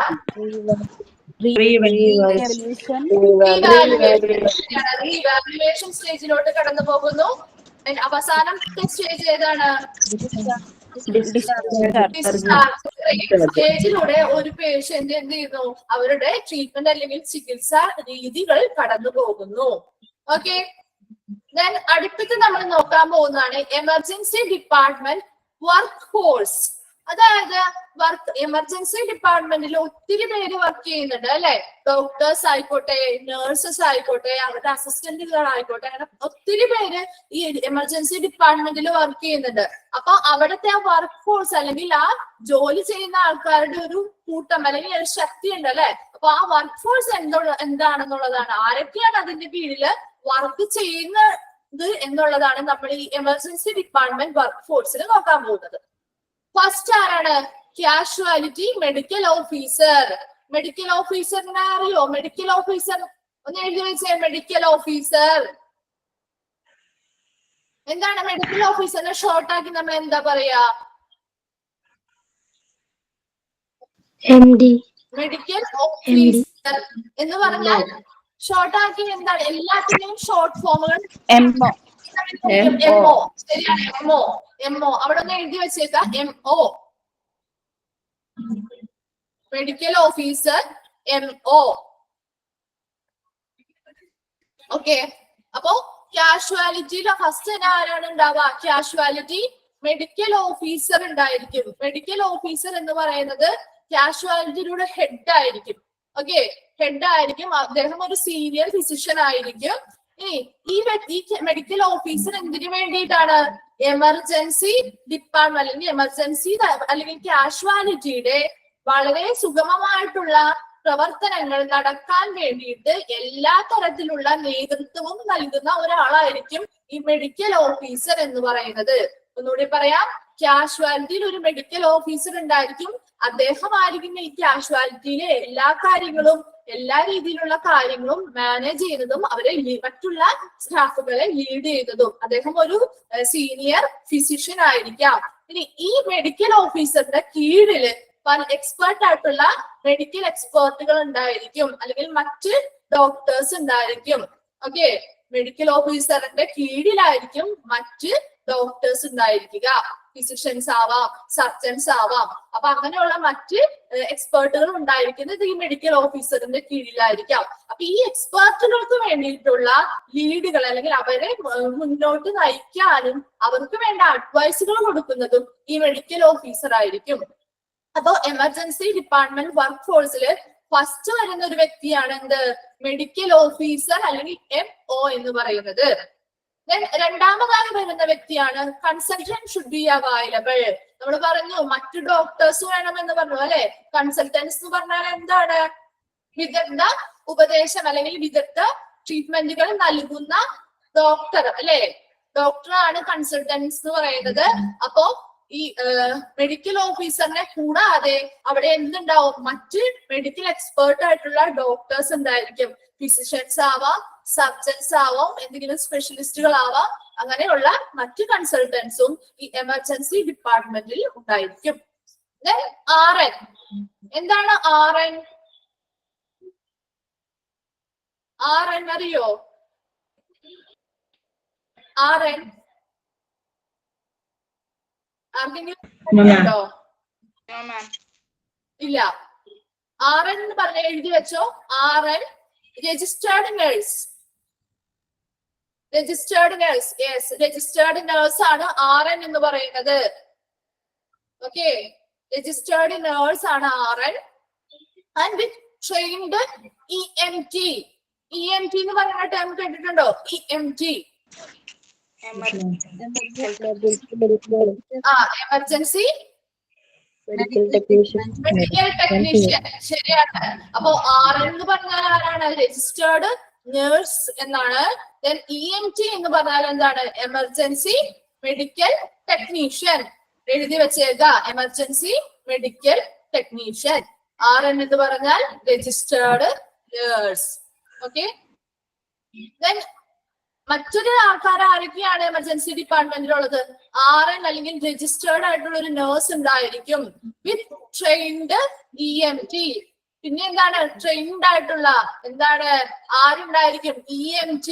എന്താണ്? എമർജൻസി മെഡിക്കൽ ടെക്നീഷ്യൻസും ഉണ്ടായിരിക്കും. At triage section. എവിടെ മുതല്? ട്രിയേജ് സെക്ഷൻ മുതല് ഒരു രജിസ്റ്റേർഡ് നേഴ്സ് ഉണ്ടായിരിക്കും. അതുപോലെ തന്നെ ട്രെയിൻഡ് ആയിട്ടുള്ള എമർജൻസി മെഡിക്കൽ ടെക്നീഷ്യൻസും ഉണ്ടായിരിക്കും. ഈ എമർജൻസി മെഡിക്കൽ ടെക്നീഷ്യൻസ് എന്ന് പറഞ്ഞാൽ എന്താണ്? അവർ എമർജൻസി ട്രീറ്റ്മെന്റുകൾ ഏതൊക്കെ ട്രീറ്റ്മെന്റുകളാണോ പ്രൊവൈഡ് ചെയ്യേണ്ടത് അതിന് ആപ്റ്റ് ആയിട്ടുള്ള പ്രൊഫഷണൽസ് ആയിരിക്കും. അവർക്ക് ട്രെയിനിങ്ങുകൾ കിട്ടിയിട്ടുള്ള ആളുകളായിരിക്കും ഈ എമർജൻസി മെഡിക്കൽ ടെക്നീഷ്യൻസ് എന്ന് പറയുന്നത്. അത് അവരെന്തായിരിക്കും? ഒരു ലൈഫ് സേവിങ് കെയറുകൾ കൊടുക്കുന്ന ആളുകളാണ് ഈ എമർജൻസി മെഡിക്കൽ ടെക്നീഷ്യൻസ് എന്ന് പറയുന്നത്. അത് ഒരു കാഷ്വാലിറ്റിയിൽ ഇമ്പോർട്ടന്റ് ആയിട്ടുള്ള ഒരാളല്ലേ അത്, അല്ലേ? അതെ. അതെ. അപ്പോ 3 ഗ്രൂപ്പിനെ നമ്മൾ പഠിച്ചു. ഇനി അടുത്തതായിട്ട് വരുന്നതാണ് സ്കിൽഡ് നഴ്സിംഗ് ടീം, അല്ലെ? സ്കിൽഡ് ആയിട്ടുള്ള നഴ്സിംഗ് ടീമുകൾ വേണം. ഒരു 1-2 നഴ്സുമാർ മതിയോ? അല്ല, ഒത്തിരി പേര് വേണം, അല്ലെ? പക്ഷെ അവരെല്ലാവരും എങ്ങനെയായിരിക്കണം? നല്ല സ്കിൽഡ് ഉള്ളവരായിരിക്കണം. പെട്ടെന്ന് ഓരോ പേഷ്യന്റിനെയും കൈകാര്യം ചെയ്യാനായിട്ട് സ്കിൽഡ് ഉള്ള നഴ്സിംഗ് ടീം വേണം കാഷ്വാലിറ്റിയിൽ. Then diagnostic technicians. പിന്നെ എന്താണ് ഡയഗ്നോസ്റ്റിക് ടെക്നീഷ്യൻസ് എന്ന് പറയുന്നത്? രോഗനിർണയം. രോഗനിർണയം നടത്തുന്നതിന് വേണ്ടി സഹായിക്കുന്നവരാണ്, അല്ലെ, ടെക്നീഷ്യൻസ്. ഈ രോഗനിർണയം നടത്തുന്നത് നമ്മൾ ഏതൊക്കെ രീതിയിലായിരിക്കും എന്ന് പറഞ്ഞു നോക്കിക്കേ. രോഗനിർണയം ഏതൊക്കെ രീതിയില്? X-ray, scanning. എക്സ്റേ, സ്കാനിങ് പോലെയുള്ള ടെക്നോളജീസ് ഉപയോഗിച്ചിട്ട് നമുക്ക് രോഗനിർണയങ്ങൾ നടത്താൻ സാധിക്കും, അല്ലെ? അപ്പൊ അതിനു വേണ്ടി സഹായിക്കുന്ന ടെക്നീഷ്യൻസ് ഉണ്ടല്ലോ, അവര് കാഷ്വാലിറ്റിയിൽ അതിന്റെ ഭാഗമായിട്ട്, കാഷ്വാലിറ്റിയുടെ ഭാഗമായിട്ട് ഈ ടെക്നീഷ്യൻസ് ഒക്കെ ഉണ്ട്. അപ്പോ ഈ ഡയഗ്നോസ്റ്റിക് അല്ലെങ്കിൽ രോഗനിർണയത്തിന് സഹായിക്കുന്നതായിട്ടുള്ള ഈ ടെക്നീഷ്യൻസും ഈ കാഷ്വാലിറ്റിയുടെ ഒരു ഭാഗമാണ്. Then patient care assistant and executives. Patient care assistant and executive. അതായത് ഇപ്പൊ ഒരു പേഷ്യന്റ് കാഷ്വാലിറ്റിയിലോട്ട് വന്നു കഴിഞ്ഞാൽ ആ നേഴ്സ് ആ പേഷ്യന്റിനെ ട്രീറ്റ് ചെയ്യുമ്പോ നേഴ്സിന് ഈ പേഷ്യന്റിനെ എന്തായിരിക്കും? ഒരു സ്ഥലത്ത് നിന്ന് മറ്റൊരു സ്ഥലത്തേക്ക് മാറ്റാനായിട്ട് ചിലപ്പോൾ നേഴ്സിന് സാധിക്കണമെന്നില്ല. ആ നേഴ്സിനെ അസിസ്റ്റ് ചെയ്യാനായിട്ട് അവിടെ ആരുണ്ടാവും?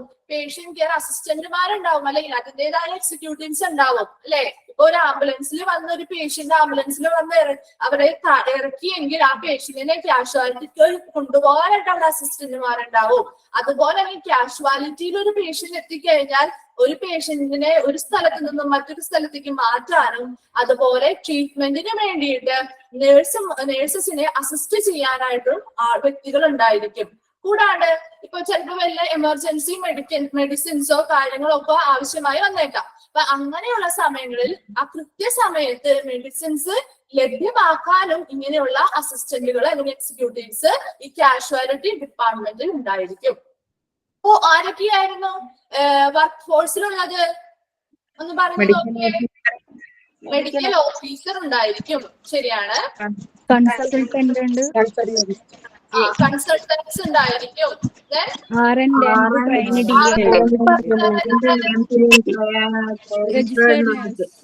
രജിസ്റ്റേർഡ് നഴ്സ് ആണ്.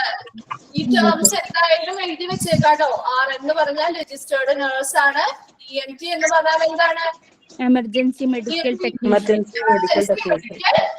ടെക്നീഷ്യൻ അല്ലെ? സ്കിൽഡ് നഴ്സിംഗ് ടീമുകൾ ഉണ്ടായിരിക്കും അല്ലെ? സ്കിൽഡ് ആയിട്ടുള്ള നഴ്സസ് ഉണ്ടാവും. ഡയഗ്നോസ്റ്റിക് ടെക്നീഷ്യൻസ്, അതായത് എക്സ്റേ സ്കാനിങ് പോലെയുള്ള രോഗനിർണയ ഉപാധികൾക്ക് വേണ്ടിയിട്ടുള്ള ടെക്നീഷ്യൻസ് ഉണ്ടായിരിക്കും. Patient care assistant and executives, പേഷ്യൻസിന് കെയർ കൊടുക്കാനും നഴ്സസിനെ ഈ പേഷ്യൻസ് ട്രീറ്റ്മെന്റ് നടത്തുമ്പോൾ അസിസ്റ്റ് ചെയ്യാനും വേണ്ടിയിട്ട് അസിസ്റ്റന്റ്സ് ആൻഡ് എക്സിക്യൂട്ടീവ്സ് അവൈലബിൾ ആയിരിക്കും. Okay, administrative staff. ഈ ഹോസ്പിറ്റൽ അല്ലെങ്കിൽ കാഷ്വാലിറ്റിയിൽ നമ്മൾ നേരത്തെ പറഞ്ഞു മറ്റേ ഫങ്ഷണൽ ഏരിയാസ് പഠിച്ചു, നമ്മൾ അതർ ഏരിയാസ് പഠിച്ചു അല്ലെ? അപ്പൊ അവിടെ അഡ്മിനിസ്ട്രേറ്റീവ് ഏരിയ നമ്മൾ പഠിച്ചില്ലേ? അപ്പൊ അതുപോലെ അതുകൊണ്ട് തന്നെ അത് കുറച്ച് ഏരിയാസ് നമ്മൾ ഇവിടെ ഡീറ്റെയിൽ ആയിട്ട് പറയുന്നു എന്ന് മാത്രം കേട്ടോ. അപ്പൊ ഇവിടെ അഡ്മിനിസ്ട്രേറ്റീവ് ഒരു അഡ്മിനിസ്ട്രേറ്റീവ് സ്റ്റാഫുകൾ ഉണ്ടായിരിക്കും കാഷ്വാലിറ്റിയില്. പ്രധാനമായിട്ടും അഡ്മിനിസ്ട്രേറ്റീവ് സ്റ്റാഫുകൾ എന്ന് പറയുന്നത് ഒന്നാമത് ആരാണ്? Medical record clerk. Medical record clerk ആയിരിക്കും. ഇനി മെഡിക്കൽ റെക്കോർഡ് ക്ലർക്ക് എന്തിനു വേണ്ടിയായിരിക്കും?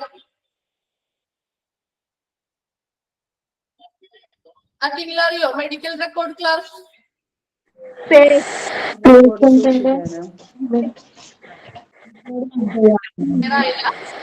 റെക്കോർഡൊക്കെ സൂക്ഷിക്കുന്നത്. അതെ, റെക്കോർഡ് സൂക്ഷിക്കുന്നത് തന്നെയാണ്. എന്തിനെ പറ്റിയുള്ള റെക്കോർഡ്സ് ആയിരിക്കും? പേഷ്യന്റിന് എന്തൊക്കെ റെക്കോർഡുകളാണ് അവർ നമ്മുടെ മേടിക്കാറ്? ഇപ്പൊ നമ്മൾ ഒരു പേഷ്യന്റ് ആയിട്ട് നമ്മൾ അവിടെ ചെല്ലാണ്, നമ്മുടെ എന്തൊക്കെ ഡീറ്റെയിൽസ് അവരെടുക്കും? പേര്, വയസ്സ്, പേര്, അഡ്രസ്. അപ്പൊ പിന്നെ ഇതിനു മുമ്പ് ഇവിടെ വന്നിട്ടുണ്ടോ കാര്യങ്ങളൊക്കെ ശരിയാണ് അവര് ചെക്ക് ചെയ്യും അല്ലെ? അപ്പൊ അതുകൊണ്ട് തന്നെ മെഡിക്കൽ റെക്കോർഡ് ക്ലർക്ക് എന്ന് പറയുന്നത് അവരുടെയും പ്രധാന ഡ്യൂട്ടീസ് എന്ന് പറയുന്നത് ഇത് തന്നെയാണ്. എന്താണ്? റെക്കോർഡ് സൂക്ഷിക്കുക. ആരെ കുറിച്ചുള്ള മെഡിക്കൽ റെക്കോർഡാണ്? ആരെ കുറിച്ചുള്ളതാണ്? പേഷ്യൻസിനെ കുറിച്ചുള്ളത് അല്ലെ? അതെ, പേഷ്യന്റിനെ കുറിച്ചുള്ള മെഡിക്കൽ റെക്കോർഡുകൾ അവർ സ്വീകരിക്കുകയും അത് കൃത്യമായി വ്യക്തമായിട്ട് റെക്കോർഡ് ചെയ്ത് ഹോസ്പിറ്റൽ ഫയൽസിൽ സൂക്ഷിക്കുകയും വേണ്ടേ? അപ്പൊ ഇപ്പൊ നമ്മുടെ പണ്ട് കാലത്തൊക്കെ ഹോസ്പിറ്റലിൽ ഫയൽസ് മാത്രമാണ് ഉണ്ടായിരുന്നത് അല്ലെ? ഇപ്പോഴത്തെ ഹോസ്പിറ്റലിൽ എങ്ങനെയാണ്? അത് കമ്പ്യൂട്ടർ വൽക്കരിച്ചു അല്ലെ? അപ്പോ ബോത്ത് രണ്ടും വേണം. ഫയൽ പരമായിട്ടും വേണം, കമ്പ്യൂട്ടർ അല്ലെങ്കിൽ ടെക്നോളജി പരമായിട്ടും ഈ റെക്കോർഡുകളെ, മെഡിക്കൽ റെക്കോർഡുകൾ, അതായത് ഒരു പേഷ്യന്റിനെ കുറിച്ചുള്ള എല്ലാ തരത്തിലുമുള്ള എന്തൊക്കെ മെഡിക്കൽ ട്രീറ്റ്മെന്റുകൾ അവർക്ക് കൊടുത്തു, അവരിവിടെ മുന്നിൽ വന്നിട്ടുണ്ടോ, കാര്യങ്ങൾ എല്ലാത്തിനെയും കുറിച്ചൊരു മെഡിക്കൽ റെക്കോർഡ് ക്ലർക്ക് എന്ത് ചെയ്യണം? കളക്ട് ചെയ്യുകയും അതിപ്പോ പറയുകയാണെങ്കിൽ ഇപ്പൊ ഒരു പേഷ്യന്റ് വന്നു, ആ പേഷ്യന്റ് ഇൻപേഷ്യന്റ് ഡിപ്പാർട്ട്മെന്റിൽ ഇൻപേഷ്യന്റ് ആണോ അല്ലെങ്കിൽ ഔട്ട് പേഷ്യന്റ് വന്ന് അവർ ട്രീറ്റ്മെന്റ് കഴിഞ്ഞ് പോയോ, അല്ലെങ്കിൽ അവിടെ എന്താണ് ഇൻപേഷ്യന്റ് ആയിട്ട് അവിടെ താമസിച്ചാണോ അവിടെ ട്രീറ്റ്മെന്റുകൾ നടത്തിയിരുന്നത് എന്നതിനെ കുറിച്ചൊക്കെ, അതുപോലെയുള്ള എല്ലാ ഡിപ്പാർട്ട്മെന്റിനെ കുറിച്ചുമുള്ള ഒരു വ്യക്തമായിട്ടുള്ള ഒരു റെക്കോർഡ് ഈ മെഡിക്കൽ റെക്കോർഡ് ടീമിന്റെ കയ്യിൽ ഉണ്ടായിരിക്കണം. കൂടാതെ ഇവർ ഈ മെഡിക്കൽ റെക്കോർഡ് ടീമുകളായിരിക്കണം എന്തെന്ന് പറയുന്നത്, ഇപ്പൊ നമ്മുടെ ഒരു ഇൻഫർമേഷൻ ആ ഹോസ്പിറ്റലിൽ ഉണ്ടെങ്കിൽ ആ ഇൻഫർമേഷന്റെ സേഫ്റ്റി അല്ലെങ്കിൽ സെക്യൂരിറ്റി ഇവരുടെ കയ്യിലായിരിക്കണം. ഓക്കെ, അപ്പോ ഇവരുടെ കയ്യിലായിരിക്കണം ഒരു ഡിപ്പാർട്ട്മെന്റിന്റെ എന്തെന്ന് പറയുന്നത് സേഫ്റ്റി സെക്യൂരിറ്റി എൻഷുർ ചെയ്യേണ്ട ആൾക്കാർ എന്ന് പറയുന്നത് ഈ മെഡിക്കൽ റെക്കോർഡ് ക്ലർക്കുകളായിരിക്കണം. ഓക്കെ, അടുത്തതാണ് registration clerk and admission clerk. ഇനി മറ്റ് രണ്ട് ആൾക്കാരാണ് registration clerk and admission clerk. Registration clerk എന്ന് പറയുന്നത് അവരുടെ പ്രധാന ഡ്യൂട്ടി എന്ന് പറയുന്നത് ഹോസ്പിറ്റലിലെ വരുന്ന പേഷ്യൻസിനെ ഹോസ്പിറ്റൽ ഫോംസ് ഒക്കെ ഫില്ല് ചെയ്യുക, അതുപോലെ തന്നെ അവരുടെ മെഡിക്കൽ റെക്കോർഡ്സ് ഒക്കെ പരിശോധിച്ചതിന് ശേഷം ഇപ്പോ ചില പേഷ്യൻസിന് എന്താണ് ഇൻഷുറൻസ് പരിരക്ഷകൾ അല്ലെങ്കിൽ ഇൻഷുറൻസ് തരമായിട്ടുള്ള കാര്യങ്ങളും കാർഡുകളൊക്കെ ഉണ്ടാവും അല്ലെ? അപ്പൊ അങ്ങനെയുള്ള ഇൻഷുറൻസ് കാര്യങ്ങള് പോലെയുള്ളവയൊക്കെ കൈകാര്യം ചെയ്യുന്നത് ഈ രജിസ്ട്രേഷൻ ക്ലർക്കിന്റെ വിഭാഗത്തിലാണ്. ഓക്കെ, അപ്പോ രോഗിയെ പറ്റിയുള്ള കാര്യങ്ങള് കളക്ട് ചെയ്യുക, അതുപോലെ തന്നെ ഹോസ്പിറ്റൽ ഫോമുകൾ ഫില്ല് ചെയ്യുക, ദെൻ മെഡിക്കൽ റെക്കോർഡ്സുകൾ അവരെ പരിശോധിച്ചതിന് ശേഷം ഇൻഷുറൻസ് പോലെയുള്ള കാര്യങ്ങൾ അവർക്കുണ്ടെങ്കിൽ അതിന് വേണ്ടതായിട്ടുള്ള സഹായങ്ങൾ ചെയ്യുന്നത് രജിസ്ട്രേഷൻ ക്ലർക്ക് ആയിരിക്കും. Then admission clerk. Admission clerk എന്ന് പറഞ്ഞാൽ എന്താണ്? ഒരു പേഷ്യന്റ് അല്ലെങ്കിൽ പുതിയൊരു പേഷ്യന്റ് ഹോസ്പിറ്റലിൽ വന്നു കഴിഞ്ഞാൽ അവർക്ക് അഡ്മിഷൻ കൊടുക്കുന്നത്, നമുക്കൊരു അഡ്മിറ്റ് കാർഡ് തരാറില്ലേ? നമ്മളൊരു ഹോസ്പിറ്റലിൽ പോകുമ്പോൾ നമുക്ക് അഡ്മിഷൻ കഴിഞ്ഞ് കഴിഞ്ഞാൽ അവിടെ ഒരു അഡ്മിഷൻ കാർഡ് തരാറില്ലേ? Yes Yes. അത് എങ്ങനെയാണ് തരാറ്? പുതിയതായി വരുന്നവർക്കാണ് അങ്ങനെ ഒരു അഡ്മിഷൻ കാർഡ് കിട്ടുക അല്ലെ? അല്ലെ, പുതിയതായിട്ട് വരുന്നവർക്കല്ലേ അങ്ങനെ കിട്ടുക? അവർക്കൊരു ഐഡന്റിഫിക്കേഷൻ നമ്പറും ഉണ്ടാവും അല്ലെ? നമുക്ക് വേണ്ടി മാത്രമായിട്ട് ഒരു നമ്പറും ഉണ്ടാവും, 5 നമ്പർ അല്ലെ?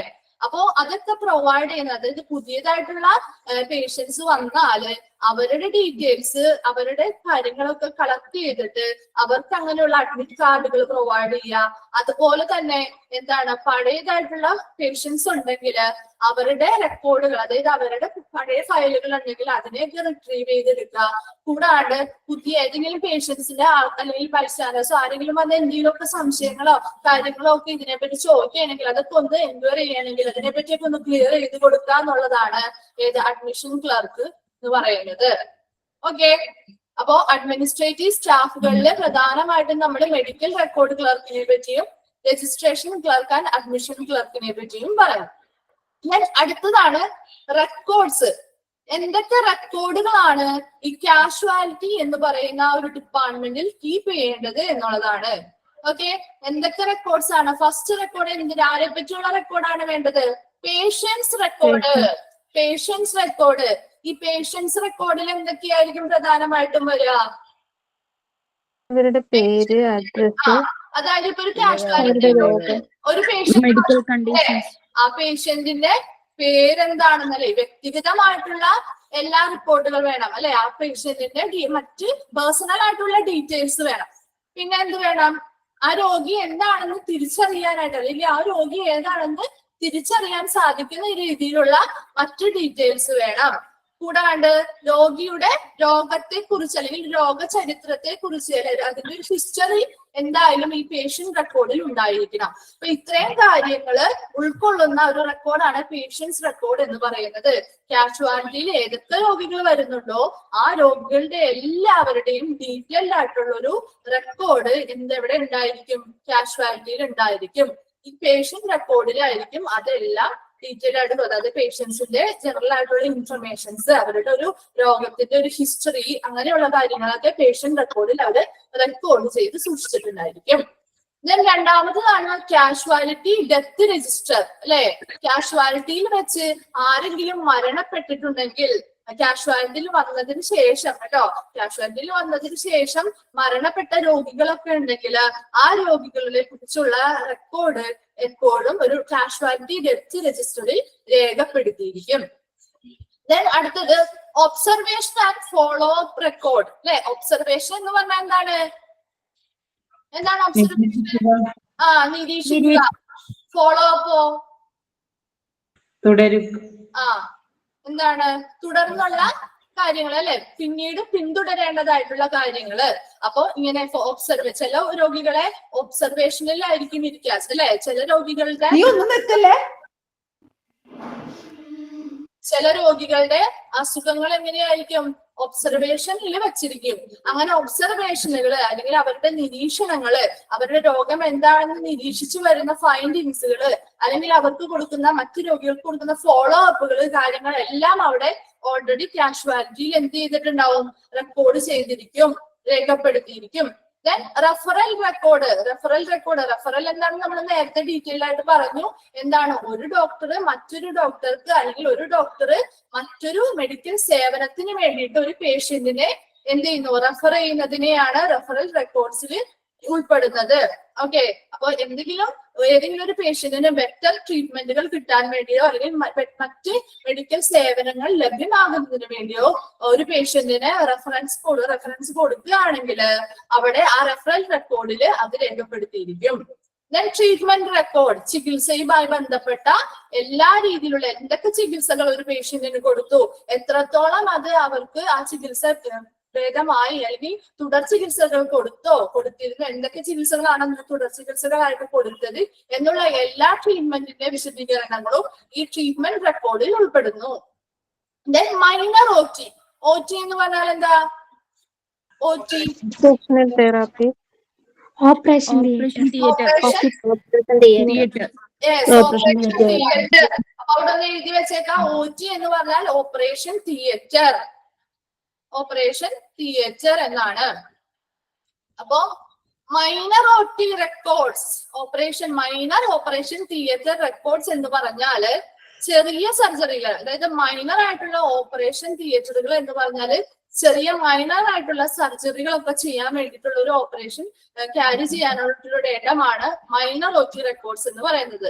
അതായത് അവിടെ മിനിമം കോംപ്ലിക്കേഷൻസ് ഒക്കെ ഉണ്ടാവുള്ളൂ, അതുപോലെ തന്നെ ഒരു മിനിമൽ എക്യുപ്മെന്റ്സ് ഒക്കെ ആവശ്യമായിട്ടുള്ള ഒരു ഓപ്പറേഷൻ തിയേറ്റർ ആണ് ഈ മൈനർ OT അല്ലെങ്കിൽ മൈനർ ഓപ്പറേഷൻ തിയേറ്റേഴ്സ് എന്ന് പറയുന്നത്. അതിനൊരു എക്സാമ്പിൾ പറയുകയാണ് ഇപ്പോൾ ലാപ്രോസ്കോപ്പിക് സർജറീസ്, എന്താണ് താക്കോൽ ദ്വാര ശസ്ത്രക്രിയകളൊക്കെ പോലെയുള്ളത് ക്യാരി ചെയ്യുന്നത് ഈ മൈനർ OT വിഭാഗത്തിലായിരിക്കും, ഓപ്പറേഷൻ തിയേറ്ററിലായിരിക്കും. ഓക്കെ, ദെൻ അടുത്തത് എന്താണ്? Incident report forms and register. Incident എന്ന് പറയാൻ എന്താ? ഒരു സംഭവം അല്ലെ. അപ്പൊ എന്തെങ്കിലും ഒരു സംഭവം നടന്നിട്ടുണ്ടെങ്കിൽ ആ സംഭവത്തിന്റെ ഡേറ്റ്, അതുപോലെ തന്നെ ആ സംഭവം നടന്നതിന്റെ ടൈം, ദെൻ ആ സംഭവം എവിടെയാണ് നടന്നത് എന്നുള്ള സ്ഥലം, ദെൻ ഏതൊക്കെ രോഗികൾ അല്ലെങ്കിൽ ഏതൊക്കെ ആൾക്കാരാണ് അതിൽ ഉൾപ്പെടുന്നത്, ആ വ്യക്തികളുടെ പേരുകള്, മറ്റു ഡീറ്റെയിൽസ്, പിന്നെ പരിക്കു പറ്റിയവരുണ്ടെങ്കിൽ ആ പരിക്കു പറ്റിയവര് എത്രത്തോളം നാശനഷ്ടങ്ങൾ അല്ലെങ്കിൽ അവർക്ക് എത്രത്തോളം പരിക്കു പറ്റി എന്നുള്ളത്, കൂടാതെ ഈ ഒരു സംഭവം നടന്നിട്ടുണ്ടെങ്കിൽ അതിന് കുറച്ച് സാക്ഷികളും കാര്യങ്ങളൊക്കെ ഉണ്ടാവുമല്ലോ അല്ലെ. അപ്പൊ അങ്ങനെയുള്ള സാക്ഷികൾ ഉണ്ടെങ്കിൽ അവരുടെ ഡീറ്റെയിൽസ് പോലെയുള്ളവ റെക്കോർഡ് ചെയ്ത് വെക്കുന്നതാണ് incident register of all category. എന്താണ് ഇൻസിഡന്റ് രജിസ്റ്റർ അല്ലെങ്കിൽ incident report forms and register എന്ന് പറയുന്നത്. ഓക്കെ, ഇപ്പൊ എന്തെങ്കിലും ഒരു അപകടം നടന്നു എന്ന് വിചാരിക്കുക. അപ്പൊ ആ അപകടം നടന്ന സ്ഥലം എവിടെയാണ്, എപ്പോഴാണ് നടന്നത്, അതിന്റെ ടൈം, അതുപോലെ തന്നെ ഡേറ്റ്, സാക്ഷികളുണ്ടെങ്കിൽ അവര്, പരിക്കേറ്റവർ എത്ര പേരുണ്ട്, അല്ലെങ്കിൽ അവിടെ ഉൾപ്പെട്ടവർ എത്ര പേരുണ്ട് എന്നുള്ള എല്ലാ ഡീറ്റെയിൽസും രേഖപ്പെടുത്തുന്നതാണ് ഇൻസിഡന്റ് റിപ്പോർട്ട്. ഓക്കെ, ദെൻ അടുത്തത് attendance registers of all categories of staff. Attendance രജിസ്റ്ററുകൾ. അറ്റൻഡൻസ് രജിസ്റ്റേഴ്സ് എന്താണ്? എല്ലാ സ്റ്റാഫുകൾക്കും, എല്ലാ കാറ്റഗറിയിലുള്ള എല്ലാ സ്റ്റാഫുകൾക്കും ഒരു അറ്റൻഡൻസ് രജിസ്റ്റർ ഉണ്ട്. അവര് ഓരോ ദിവസവും പ്രസന്റ് ആയിരിക്കുന്ന, എത്ര ദിവസം അവർ ഡ്യൂട്ടിയിൽ ഉണ്ടായിരുന്നു അല്ലെങ്കിൽ എത്ര ദിവസം അവർ ലീവ് ആയിരുന്നു എന്നുള്ളതൊക്കെ മനസ്സിലാക്കാൻ വേണ്ടിയിട്ട് അവിടെ ഒരു അറ്റൻഡൻസ് രജിസ്റ്ററുകൾ ഉണ്ടായിരിക്കും. Then register of duty doctors and specialists etc.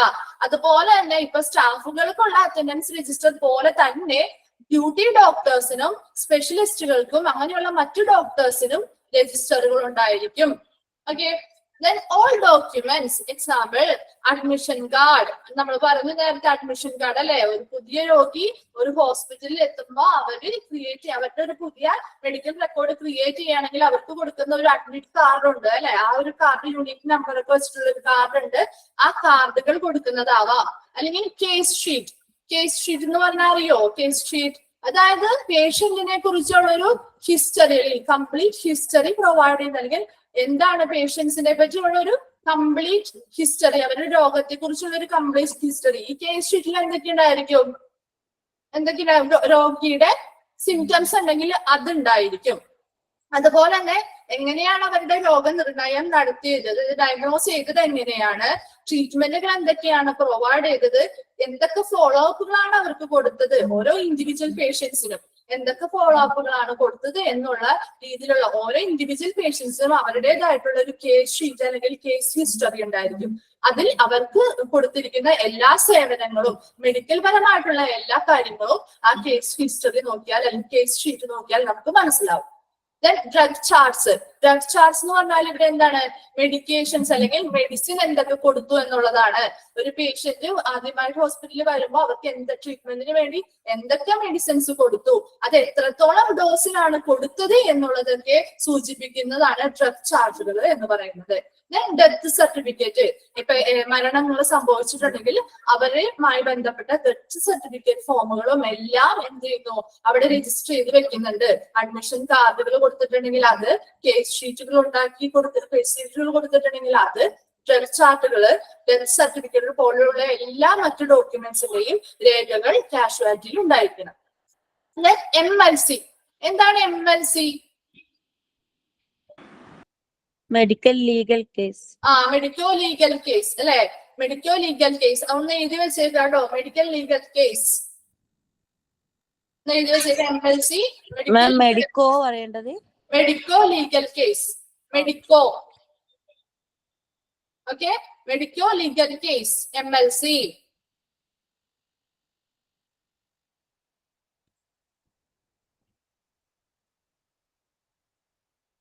Okay, ഇനി എന്താണ് MLC എന്ന് പറയാം. ആദ്യം MLC എന്താണെന്ന് നിങ്ങൾ മനസ്സിലാക്കാം.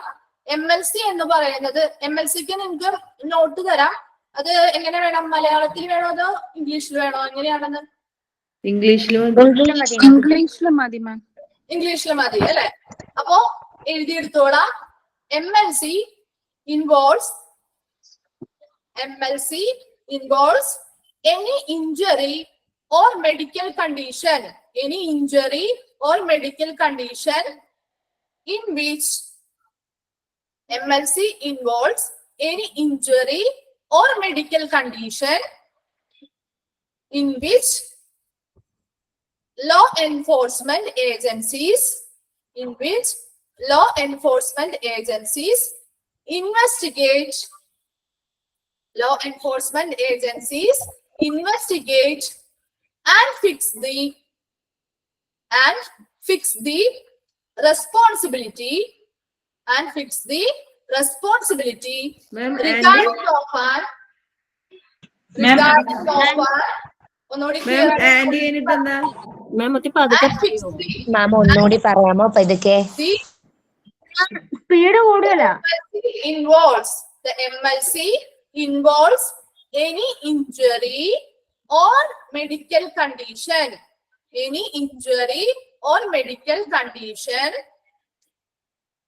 in which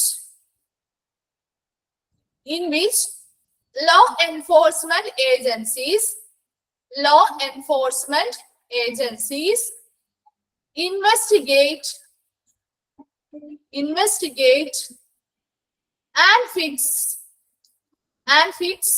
investigate and fix the responsibility regarding of an injury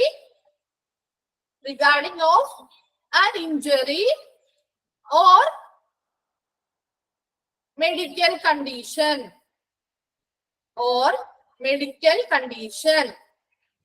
ഒന്നുകൂടി പറയാം.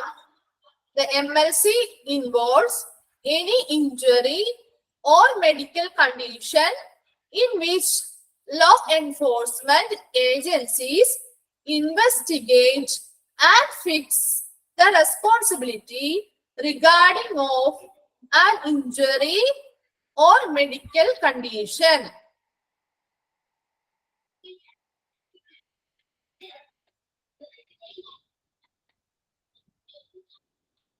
Okay.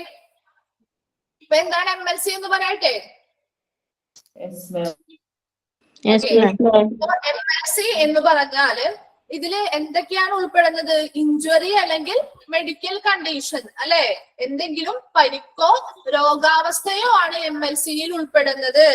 അതായത് ഏത് ഏജൻസികളാണ്? ഏത് ഏജൻസിയുടെ പേരാണ് നമ്മളവിടെ പറഞ്ഞേ?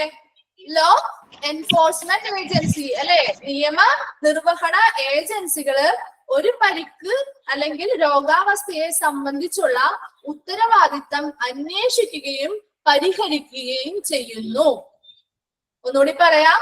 ഈ MLCയിൽ വരുന്നത് പ്രധാനമായിട്ടും എന്തെങ്കിലും പരിക്കുകളോ അല്ലെങ്കിൽ രോഗാവസ്ഥയോ ആയിരിക്കും. ഓക്കെ, അപ്പോ ഈ പരിക്കുകളെ പറ്റിയോ അല്ലെങ്കിൽ രോഗാവസ്ഥ എങ്ങനെ ഉണ്ടായി എന്നുള്ളത് അന്വേഷിക്കാനും അതിനെതിരെയുള്ള പരിഹാരങ്ങൾ കണ്ടുപിടിക്കുന്നതും ആരായിരിക്കും? മെഡിക്കൽ ടീമാണോ? അല്ല, ലോ എൻഫോഴ്സ്മെന്റ് ഏജൻസി ആയിരിക്കും അല്ലെ? സിമ്പിൾ ആയിട്ട് ഇത്രയും മനസ്സിലാക്കാം. ഇപ്പൊ ഒരു ആക്സിഡന്റ് നടന്നു. ആ ആക്സിഡന്റ് നടന്നു കഴിഞ്ഞാൽ കാഷ്വാലിറ്റിയിൽ ആ പേഷ്യന്റ് എത്തിക്കഴിഞ്ഞു കഴിയുമ്പോ എന്താണ്? ആ കാഷ്വാലിറ്റിയിൽ ഒരു മെഡിക്കൽ ലീഗൽ കേസ് ആയിട്ട് അത് മാറുന്നു. കാരണം എന്താണ്? ആ പരിക്ക്, ആ പേഷ്യന്റിന് ഉണ്ടായ പരിക്ക് അല്ലെങ്കിൽ രോഗാവസ്ഥ മറ്റുള്ളവരാലല്ലേ ഉണ്ടായിരിക്കുന്നത് അല്ലെ? മറ്റുള്ളവരാൽ ഉണ്ടായിരിക്കുന്നത് കൊണ്ട് അതെന്തായി? ഒരു ലീഗൽ കേസായി. അതുകൊണ്ട് അത് അന്വേഷിച്ച് ആ രോഗം എങ്ങനെ വന്നു അല്ലെങ്കിൽ ആ രോഗാവസ്ഥ എങ്ങനെ ഉണ്ടായി എന്ന് അന്വേഷിച്ച് കണ്ടുപിടിക്കേണ്ടതും പരിഹരിക്കേണ്ടതും ആരാണ്? ലോ എൻഫോഴ്സ്മെന്റ് ഏജൻസി അല്ലെങ്കിൽ നിയമനിർവഹണ ഏജൻസിയാണ്. ക്ലിയർ ആയോ? ഓക്കെ, അപ്പോ MLC റെക്കോർഡ്സ്, അതാണ് MLC എന്ന് പറയുന്നത്. MLC റെക്കോർഡ് ആയിട്ടുള്ള with all the diagnostic and investigation results and kept under lock and key under CMO casually. CMO എന്താണെന്ന് അവിടെ എഴുതി വെക്കുക. Chief medical officer. Chief medical officer, CMO, chief medical officer. Ma'am, ആ MLCയുടെ full form എന്ന് പറയുവോ? Medico legal case. Medico legal case.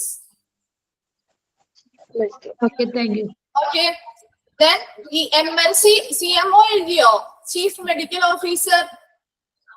Okay, അപ്പൊ ഈ MLC എന്ന് പറയുന്ന ആ റെക്കോർഡില് എന്തൊക്കെ ഉണ്ടാവും? ആ ഒരു പേഷ്യന്റ് അവിടെ എത്തിക്കഴിഞ്ഞാൽ ആ പേഷ്യന്റിനെ എന്തൊക്കെ രോഗനിർണയത്തിന് വേണ്ടി എന്തൊക്കെ ഡയഗ്നോസിസ് ചെയ്തു, എന്തൊക്കെ ഇൻവെസ്റ്റിഗേഷൻസ് അല്ലെങ്കിൽ എന്തൊക്കെ തുടർ പരിശോധനകളാണ് അല്ലെങ്കിൽ ഇൻവെസ്റ്റിഗേഷൻസ് ആണ് നടത്തിയത് എന്നുള്ളതിനെ പറ്റിയുള്ള എല്ലാ റിസൾട്ടുകളും, ഈ MLC സംബന്ധമായിട്ടുള്ള എല്ലാ റിസൾട്ടുകളും ആരുടെ കീഴിൽ ലോക്ക് ആൻഡ് കീ എന്ന് പറയുന്ന ആ ഒരു സംവിധാനത്തില് ആരുടെ അണ്ടറിലായിരിക്കും ഉണ്ടായിരിക്കുക? CMOയുടെ കീഴിലായിരിക്കും ഉണ്ടായിരിക്കുക. അതായത് ചീഫ് മെഡിക്കൽ ഓഫീസറുടെ കീഴില് ലോക്ക് ആൻഡ് കീ എന്ന് പറയുന്ന ആ ഒരു സംവിധാനത്തിലായിരിക്കും. അതായത് വളരെ സെക്യൂർ ആയിട്ടുള്ള ഒരു രീതിയിലായിരിക്കും ഈ ഇൻവെസ്റ്റിഗേഷനെ പറ്റിയും അല്ലെങ്കിൽ ഡയഗ്നോസിസിനെ പറ്റിയുമുള്ള MLC റെക്കോർഡുകൾ ഉണ്ടായിരിക്കുന്നത്.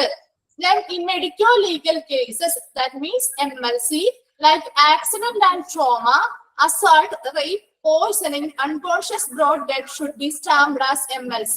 അപ്പൊ ഈ ലീഗൽ കേസുകൾ, മെഡിക്കൽ ലീഗൽ കേസുകളായിട്ടുള്ള ആക്സിഡന്റ്, അപകടങ്ങള്, ട്രോമ, ആഘാതങ്ങള്, അസാൾട്ട് അതായത് ആക്രമണങ്ങള്, റേപ്പ്, ബലാത്സംഗങ്ങള്, പോയിസണിങ് എന്തെങ്കിലും വിഷബാധകള്, അൺകോൺഷ്യസ് ബ്രോഡ് ഡെത്ത് അതായത് അബോധാവസ്ഥയിലെത്തി മരിക്കുന്നവര്, അങ്ങനെയുള്ള കേസുകളെല്ലാം MLCയുടെ സ്റ്റാമ്പ് ചെയ്യപ്പെടുന്നു അല്ലെങ്കിൽ MLCയുടെ അണ്ടറിൽ മുദ്രണം ചെയ്യപ്പെടുന്നു എന്ന് പറയുന്നു. അപ്പൊ ഇത്രയും കേസുകളെല്ലാം എന്തിൽ വരുന്നതാണ്? എന്ത് കേസിൽ വരുന്നതാണ്? MLC കേസസിൽ വരുന്നതാണ്. ഇതൊക്കെ MLC കേസുകളുടെ എക്സാമ്പിൾ ആണ് കേട്ടോ. Okay, then police intimation book. ഇനി അടുത്ത ഒരു പോയിന്റും കൂടി ഉള്ളൂ, police intimation book. Police intimation book എന്ന് പറഞ്ഞാൽ പോലീസിന് ഒരു എന്ത് കൈമാറണം? അറിയിപ്പ് കൈമാറണം അല്ലെ? ആരാണ് ഈ അറിയിപ്പ് കൈമാറേണ്ടത്? അതായത് ഇങ്ങനെയുള്ള ഒരു പേഷ്യന്റ്, ഇപ്പൊ എന്തെങ്കിലും ഒരു ആക്രമണമോ അല്ലെങ്കിൽ എന്തെങ്കിലും ഒരു റേപ്പോ സംഭവിച്ച ഒരു പേഷ്യന്റ് കാഷ്വാലിറ്റിയിൽ എത്തുകയാണെങ്കിൽ ആ കാഷ്വാലിറ്റിയിലെ കൺസൾട്ട് ചെയ്യുന്ന ആ ഡോക്ടർ അദ്ദേഹത്തിന് ശ്രദ്ധയിൽ ഇത് ഇങ്ങനെ ഒരു ലീഗൽ കേസ് ആണെന്ന് നോട്ട് ചെയ്യപ്പെട്ടാൽ, അതായത് അവിടെ എന്തെങ്കിലും നിയമവിരുദ്ധമായിട്ടുള്ള കാര്യങ്ങൾ അവിടെ സംഭവിച്ചിട്ടുണ്ട് എന്ന് ശ്രദ്ധയിൽപ്പെട്ടാൽ ഉടനെ ആരെ ഇന്റിമേറ്റ് ചെയ്യണം? അറിയിക്കണം. ആരെ അറിയിക്കണം? പോലീസിനെ അറിയിക്കണം. അവരുടെ വിവരം പോലീസിന് കൈമാറണം. അപ്പൊ അതാണ് പോലീസ് ഇന്റിമേഷൻ ബുക്ക്. അപ്പൊ അതിനെ കുറിച്ചുള്ള രേഖകളും എന്ത് ചെയ്യുന്നു? കാഷ്വാലിറ്റിയിൽ അവിടെ റെക്കോർഡായിട്ട് രേഖപ്പെടുത്തിയിരിക്കും. അപ്പൊ ഇത്രയുമാണ് റെക്കോർഡ്സിൽ നമ്മൾ പറഞ്ഞത്. ഓക്കെ, ഇത്രയും നമ്മൾ ഇന്ന് ഇത്രയും മാത്രമേ നോക്കുന്നുള്ളൂ.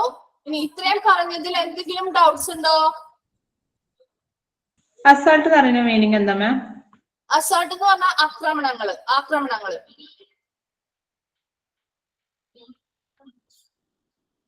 മറ്റെന്തെങ്കിലും ഡൗട്ട് ഉണ്ടോ? പിന്നെ നമ്മൾ ഏതൊക്കെ പറഞ്ഞേ? പേഷ്യന്റ് ഫ്ലോ പറഞ്ഞു അല്ലെ? ഫസ്റ്റ് എന്തായിരുന്നു? ട്രിയേജ് സ്റ്റേജ് ആണ്. അതിനുശേഷം റിസപ്ഷൻ വരുന്നു. അതിനുശേഷം വരുന്ന സ്റ്റേജ് എന്താ? ട്രീറ്റ്മെന്റ് വരുന്നുണ്ട്, റീഇവാലുവേഷൻ സ്റ്റേജ് വരുന്നുണ്ട്, ആൻഡ് ഡിസ്ചാർജ് വരുന്നുണ്ട്. ആൻഡ് അടുത്തതായിട്ട് വരുന്നത് എമർജൻസി ഡിപ്പാർട്ട്മെന്റ് വർക്ക് ഫോഴ്സ് ആണ്. അതിലെന്തൊക്കെയാ വരുന്നത്? മെഡിക്കൽ ഓഫീസേഴ്സ് ഉണ്ടാവും, കൺസൾട്ടൻസ് ഉണ്ടാവും, RN and EMT ഉണ്ടാവും, സ്കിൽഡ് നഴ്സിംഗ് ടീമുകൾ ഉണ്ടായിരിക്കും, ആൻഡ് ഓൾസോ ഡയഗ്നോസിസ് ടെക്നീഷ്യൻസ് ഉണ്ടായിരിക്കും, patient care assistance and executives ഉണ്ടായിരിക്കും. അഡ്മിനിസ്ട്രേറ്റീവ് സ്റ്റാഫിൽ നമ്മൾ പറഞ്ഞത് ഏതാ? മെഡിക്കൽ റെക്കോർഡ് ക്ലർക്കുകൾ ഉണ്ടായിരിക്കും, രജിസ്ട്രേഷൻ ക്ലർക്കുകൾ ഉണ്ടായിരിക്കും, അഡ്മിഷൻ ക്ലർക്കുകൾ ഉണ്ടായിരിക്കും. ദെൻ റെക്കോർഡ്സ് പറഞ്ഞു, ഒത്തിരി റെക്കോർഡ്സുകൾ നമ്മൾ പറഞ്ഞു. ഈ റെക്കോർഡ്സ് എല്ലാം കാഷ്വാലിറ്റിയുമായി വളരെ ബന്ധപ്പെട്ടിരിക്കുന്നവ തന്നെയാണ്. അതിൽ 1-2 ടേമുകൾ പറഞ്ഞു അല്ലെ? MLC പറഞ്ഞു, OT പറഞ്ഞു, അങ്ങനെ കുറച്ച് ഷോർട്ട് വേർഡുകളും അതിന്റെ എക്സ്പാൻഡഡ് ഫോമുകളും പറഞ്ഞു. അപ്പൊ അത് എന്താണെന്ന് അടുത്ത ക്ലാസ്സിൽ വരുമ്പോ ഒന്ന് നോക്കിയിട്ട് വരാം. ഡൗട്ട്സ് എന്തെങ്കിലും ഉണ്ടോ? No ma'am. Okay. അപ്പൊ നമുക്ക് ഇന്നത്തെ ക്ലാസ് വൈൻഡപ്പ് ചെയ്യാം. Thank you. Madam thank you മാം.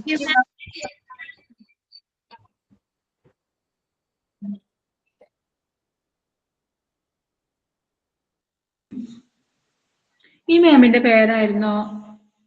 ആതിര. ഇതിനെല്ലാരും സ്പെഷ്യൽ നോട്ട് വേറെ എടുത്തിട്ടുണ്ടോ? ഉണ്ട്.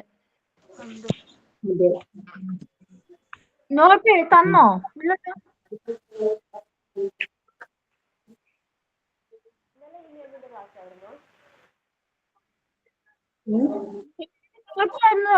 പഠിപ്പിച്ചല്ലേ ഉള്ളൂ, നോട്ട് തന്നോ? ഇപ്പൊ മാം എഴുതാൻ പറഞ്ഞിട്ട് ആരെങ്കിലും ഒന്ന് ഗ്രൂപ്പിലിടോ.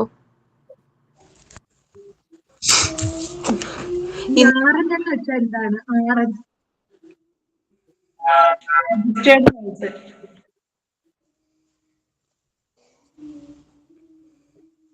ഇന്നലെ ഏതൊക്കെ മാമിന്റെ ക്ലാസ് ആയിരുന്നു?